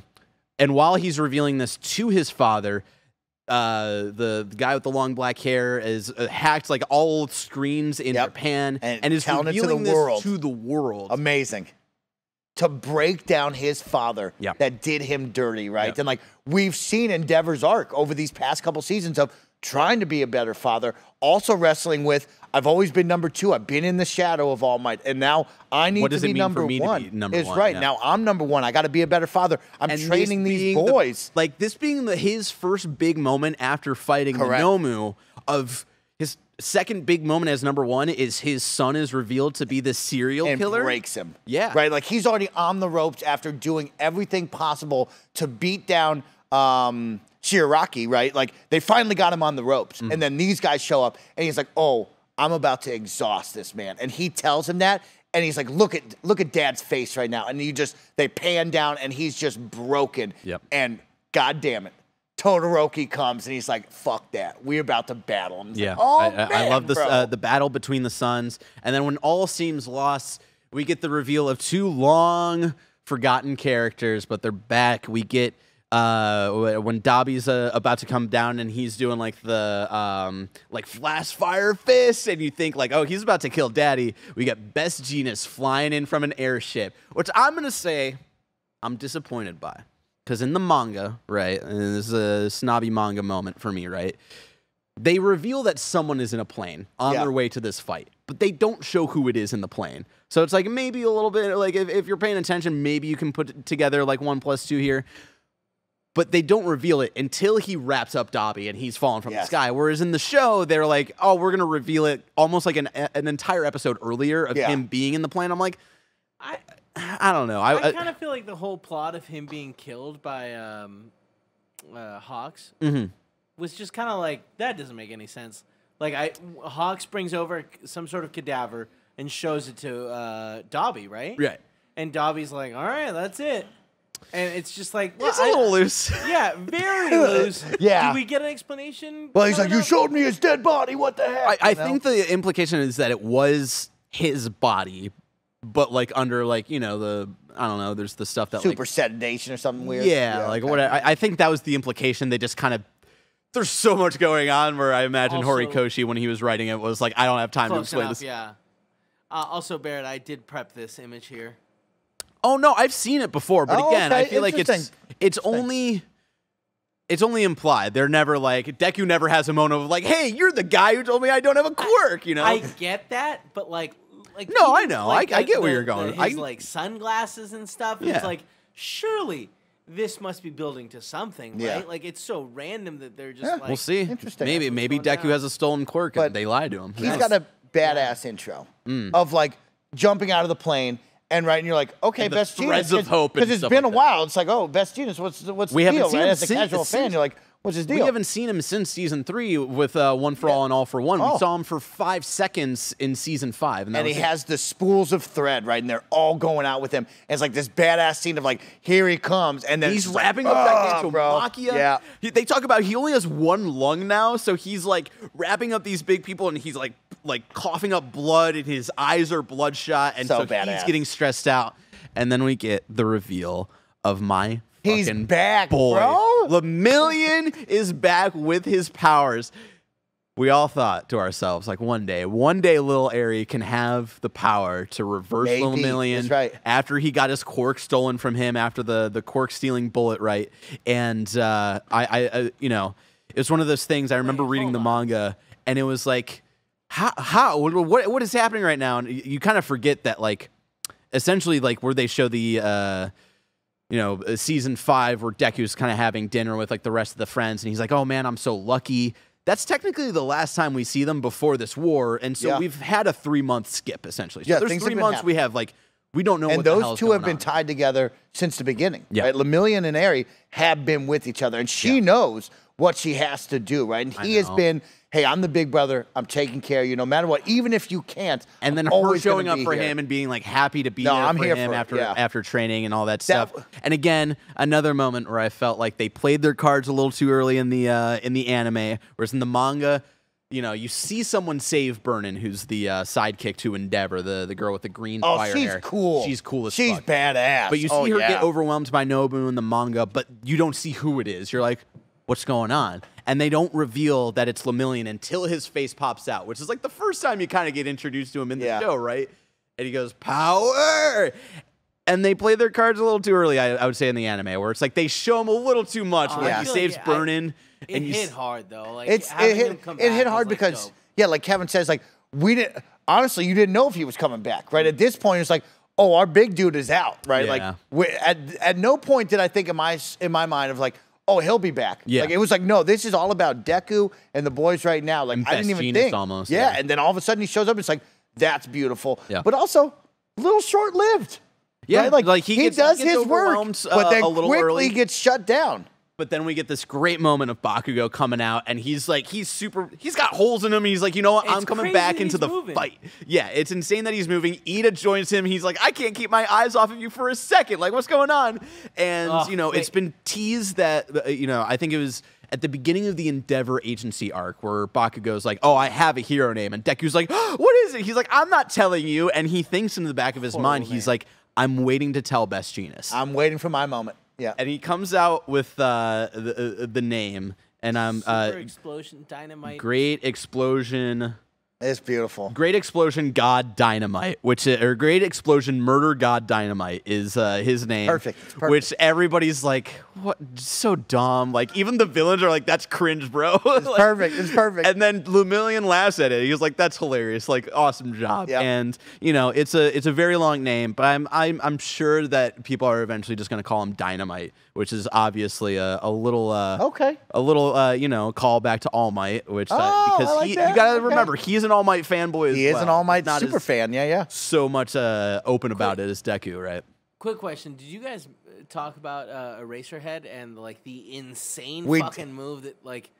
Did you guys miss that or did we briefed over that when he got shot? He got shot by the quirk erasing power, and then quickly just fucking chopped off his own leg right there.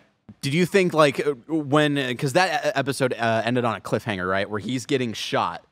Did you think like, oh shit, That's it. For I never thought he would rip off his own leg. I thought it was like, oh snap, he's gonna lose his power, and the battle will be shifted. It's implied that that's more of a knife, but I'm just gonna say the size of that thing looks like a fucking machete, and I feel like that's why it was so easy for him to just like slice it. I mean, it's amazing. I fucking love him. He's such a badass, and the fact that he was just like, gotta handle this situation to keep him from healing. Yep. Gotta stop. Like, gotta win this no matter what. Oh, man. If I'm out of this race, we're done for. Yeah. Is he the adoptive father of Ari? Because like I feel like that's what it made it seem like when they first introduced them. Kind of, but it also seemed like the school adopted Ari. Yeah, I don't know what's going on. I don't know Ari. who like the actor. Yeah. I think maybe Aizawa. I'm not entirely sure. Yeah, that's an interesting vibe. Again, another thread that they're like, Because if you just have fill in the gaps. Ari there, like I mean, she can, you know what I mean? Yeah. She could probably heal him up and stuff like that. And that's who he thinks of like, thank you for saying, like, giving me the heads up, because he thinks of her in that moment of like, we could probably get me back into a better state in case all goes to hell. But yeah, the ending now. So now we get to the end, right? Of like, he is passed out. Sorry, really quick, before I forget, Endeavor or Eraserhead. You know, that moment where Shigaraki gets his face. Oh, that was badass too. There was a moment where he got him to deactivate his quirk for just a second, and you see him grab at his face. Maybe his eyesight might not be great after this. Who knows? Who knows? And it was so beautiful to see Deku and Bakugo, who were kind of like taken away from the fight by Gran Torino. Another hype moment of him saving them. Oh my god, there's so much. Oh my god. Them coming to save their teachers was just really beautiful. But yeah, let's get to the big moment, which I would say is when All For One almost steals One For All from Deku. Yeah. Yeah, he and them going into it. that world in their minds. Oh yeah, that was crazy, B. Yeah, that's not even the end. Yeah, that was a wild moment of like, and then what? All for One was like, no, not right now, fool. And like they push him back out of that. Yeah. The little brother, the little brother of All For One. Oh yeah, that was nuts. Was like, we've chosen. Very weird wording, especially we've chosen this little boy. We've chosen to stay inside this boy. And I was like, we could have. People who write like the subtitles and translations, like we could have done better than that. I like that one. That was wild. But yeah, like they're like, no, this is like, we believe in this child. You are so far gone and so evil that you can't even fathom that the power that this child is using is purely for others. He is raging right now for others, not himself. He is not mad that he's destroying by himself or that you have hurt him. He is mad at about the others that you have hurt because of all this. Yeah. And there's that little bit moment of fear where they get out of that dream world and you're like, so did he steal did he get One For All? Like what's going on there? And so heartbreaking to kind of see All For One take over Shigaraki where like we get Mr. Compress gets his moment. That's his moment. See, everybody had a moment, right? And like even the Lizard Man had a moment of like saw with Shigaraki. Him and Shigaraki was like, "What are we doing, bro? Why are we in abandoned buildings eating mush?" Fun fact: that whole like CDC, like the anti creature quirk thing,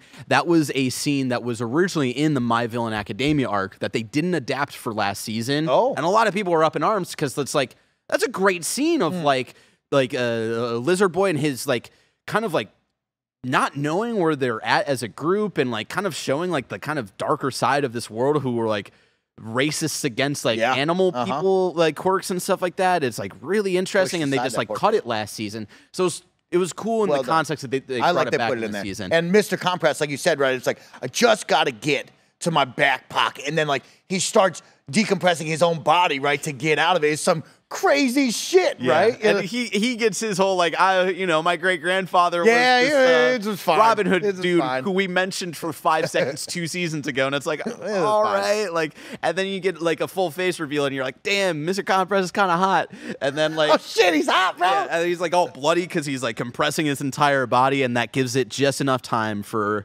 I'm blanking on the lizard dude's name. Spoilers.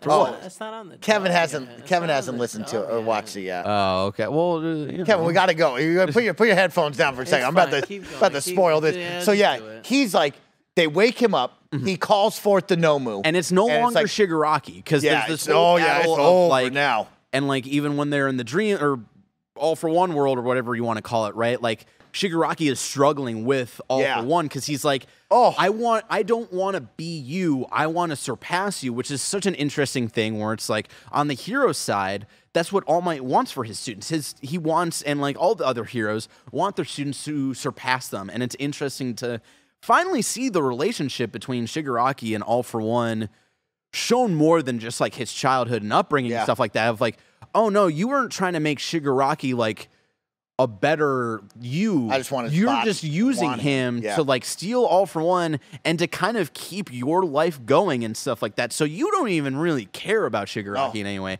And it's like oh shit, like this kid has been manipulated since he was, whenever the stuff happened with his family when he was so young, right? And it's really heartbreaking. So you feel that in that moment when Deku is like, I really felt like you needed saving. You wanted to be saved. Yeah, that was crazy stuff. And you and I talked about it because I was unpleased at the ending, right? And talk to me about this. Let's talk about that because, like, of course, to wrap it up, Mr. Compress gets Dabi. He gets the two of them. They run away, right? Yeah, and they fly off on the Nomu. And then Deku has the moment, right, where he's chasing after him, and, like, he's still unconscious and not full strength, so he's not stealing anything. He just says, I'll see you again, and pushes them back, right?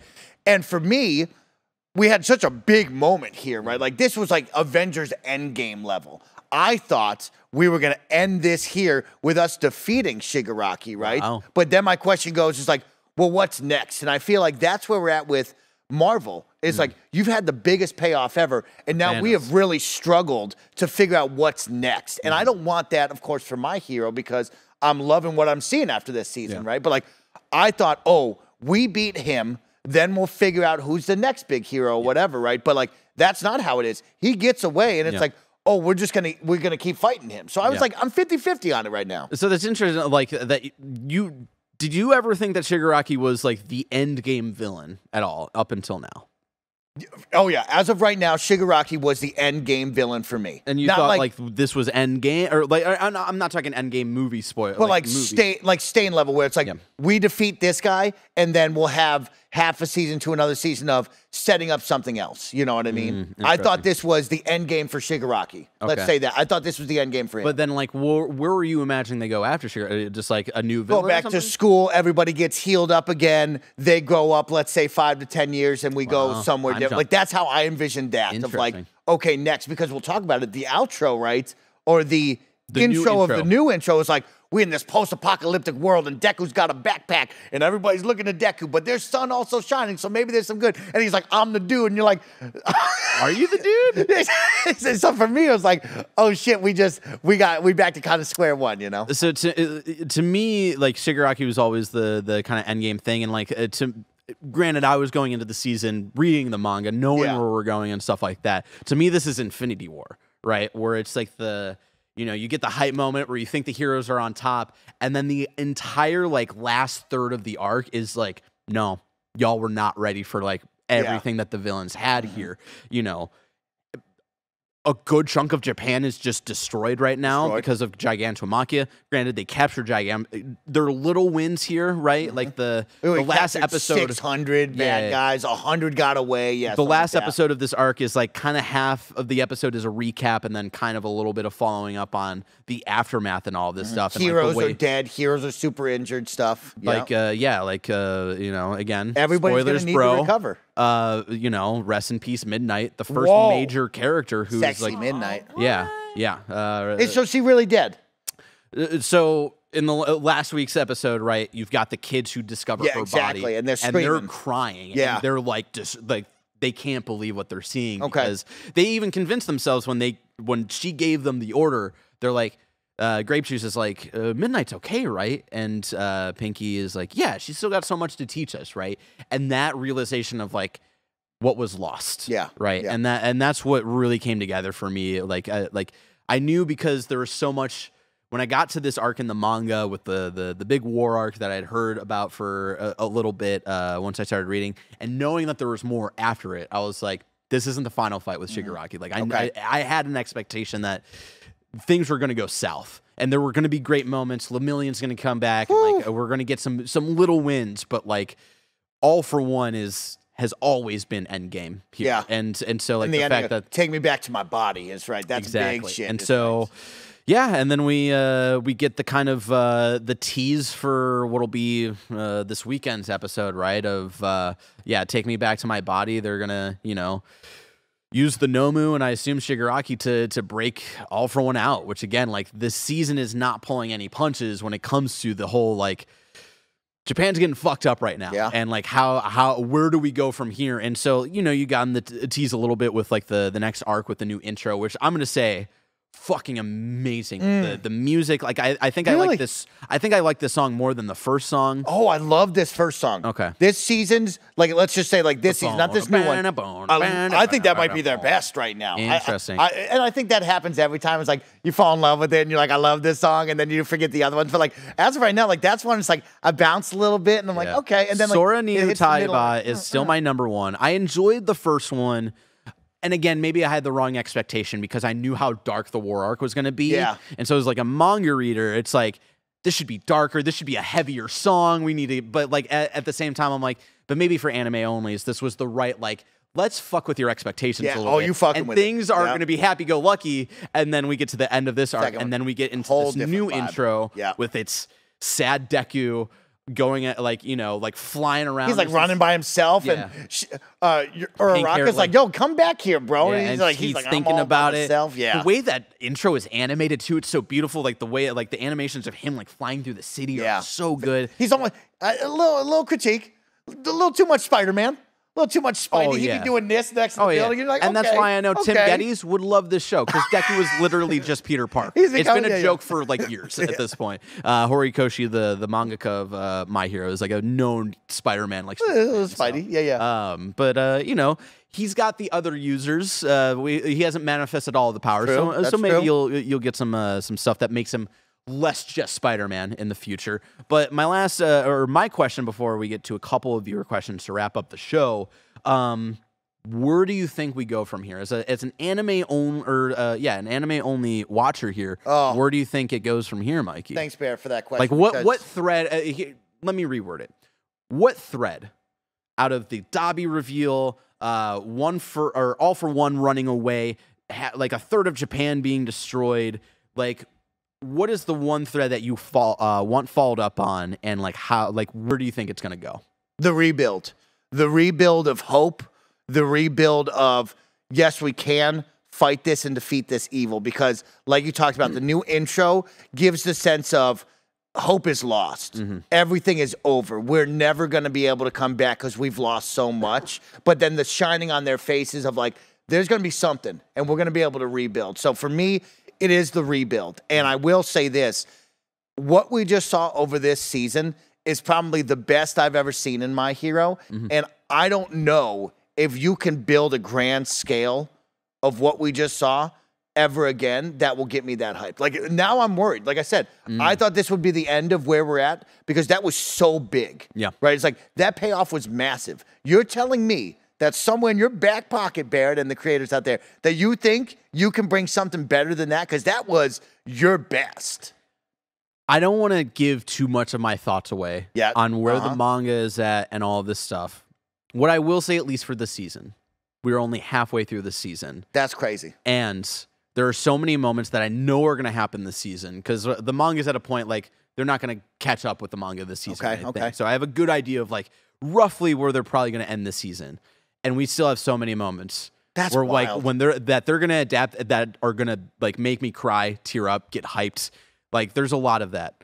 I won't talk about where we're at currently in the manga and all that stuff, because I don't want to no spoil, no nothing, and stuff like that. But I will say we're still gonna get some good moments for the rest of the season. Maybe it'll take a little bit of time to get back to the grand hype kind of like that's big battle tough to stuff. Get to. That's my Marvel problem. But I will say the in-between stuff of like building back up to that, I think you're still going to have a lot more fun, more so than we did last season, right? With Class 1A versus 1B and the Endeavor Agency arc and stuff like that. Really quick, Michael T. McCarthy writes in and asks, were you guys shocked by the Dabi reveal? Oh, of course. Yeah, how could you not be? I thought that was a massive reveal. Yeah, oh yeah. I didn't see that coming. I had no idea about that, right? Especially because we were just getting to the point where Endeavor was showing his father-like skills, right? Of like trying and the family slowly accepting him back. And like, I thought that was beautiful and what I wanted. in no way, shape, or form did I see that coming. No way. Yeah, for me, it's interesting. So I was an anime-only watcher for My Hero Academia for a long time, and it was season 5, like the beginning half of season 5, where it was really slow. Where I was like, all right, I needed to start reading the manga, and so once I started that, I got spoiled on the Dabi reveal when I was only watching the show, and it was it was trending like everywhere, and so like a year before I even like got to that moment in the story, like I knew, and it was one of those things I saw it and I was like, yeah, that makes sense. Okay. I was like, yeah, I could see that, and like it didn't ruin that moment for me when I got to it, because I feel like the payoff there is so good, because it's so good. They're building up Endeavor so well, and they build him up so well just to tear him down again. Tore him down. And so yeah, My Hero Academia season 6. Only the first half of the season. We'll be back later on in the year, maybe in the second quarter of the year, to talk about the second half of season 6. Please don't do no school musical shit. Yeah, that's what I want. That's my what? Please, God, don't come back and be like, we back for a cooking competition. Don't you do that to me. That episode is goddamn beautiful, Mike. You shut your face. Anyways, y'all, we're wrapping up with 2 quick segments. This next one, we're going to end every episode of Kinda Anime with a segment called Where is the One Piece? Not talking about, how we feel about One Piece, not getting in depth with like this arc that we're watching. Mike and I are just huge One Piece fans, and it's a very long show. Yeah, we are. This is just a 1-minute catch up on where are you? What episode are you on for One Piece? Your boys, 1,020 episodes or whatever. Your boy Snowbike Mike is, I believe, in like the 275 area. I am on the Water 7 arc. We have been on a grand adventure. We're on the Grand Line, and we are experiencing some really special stuff with Robin, with Luffy and the crew, of course, Sanji and the crew. I'm trying to think of Usopp and Luffy have come to blows about the ship, where we're at. There's a big storm coming into Water 7. There's a Water 7 like boat dock mafia. There's a lot going on in Water 7, and I am loving where I'm at, and I can't wait to tell you more. Interesting. So I'm like 61 episodes in, so we're like entering the Grand Line. We just did the big whale episode, which is heartbreaking. So good. We just met Robin, and like we're just getting into the kind of Baroque works and stuff like that. I think the thing that I just did was the island with the big giants who are fighting every once in a while. So that's where I'm at. Just as something to keep us honest and to hopefully give us motivation. So when we check in a couple months, we're a little bit further in our journeys in One Piece. I like that. Mikey, for next episode, we have a suggestion from AJ Frazier, who says, y'all should watch Fooly Cooly. Have you watched Fooly Cooly? I've never even heard of Fooly Cooly. Is that some sort of mac and cheese? So that's spelled FLCL. It's apparently only 6 episodes. So that's our assignment for episode 2 of Kinda Anime. In a few months, we'll come back and tell you our thoughts on Fooly Cooly. But everybody, thank you so much for joining us for the very first episode of Kind of Anime. A jam-packed one, twice as long as I wanted it to be, but here we are. Still a fun time. Yeah, a jam-packed fall season. Thank you so much for, again, supporting us, making this show possible. It means a lot to us, for Mike and I, to have a home to talk about anime and everything we love about it. We'll see you in a couple months where we'll talk about My Hero Academia Season 2, or Season 6 Part 2. We'll talk about Demon Slayer Season 3, and much more. And until next time, it's been our pleasure to serve you.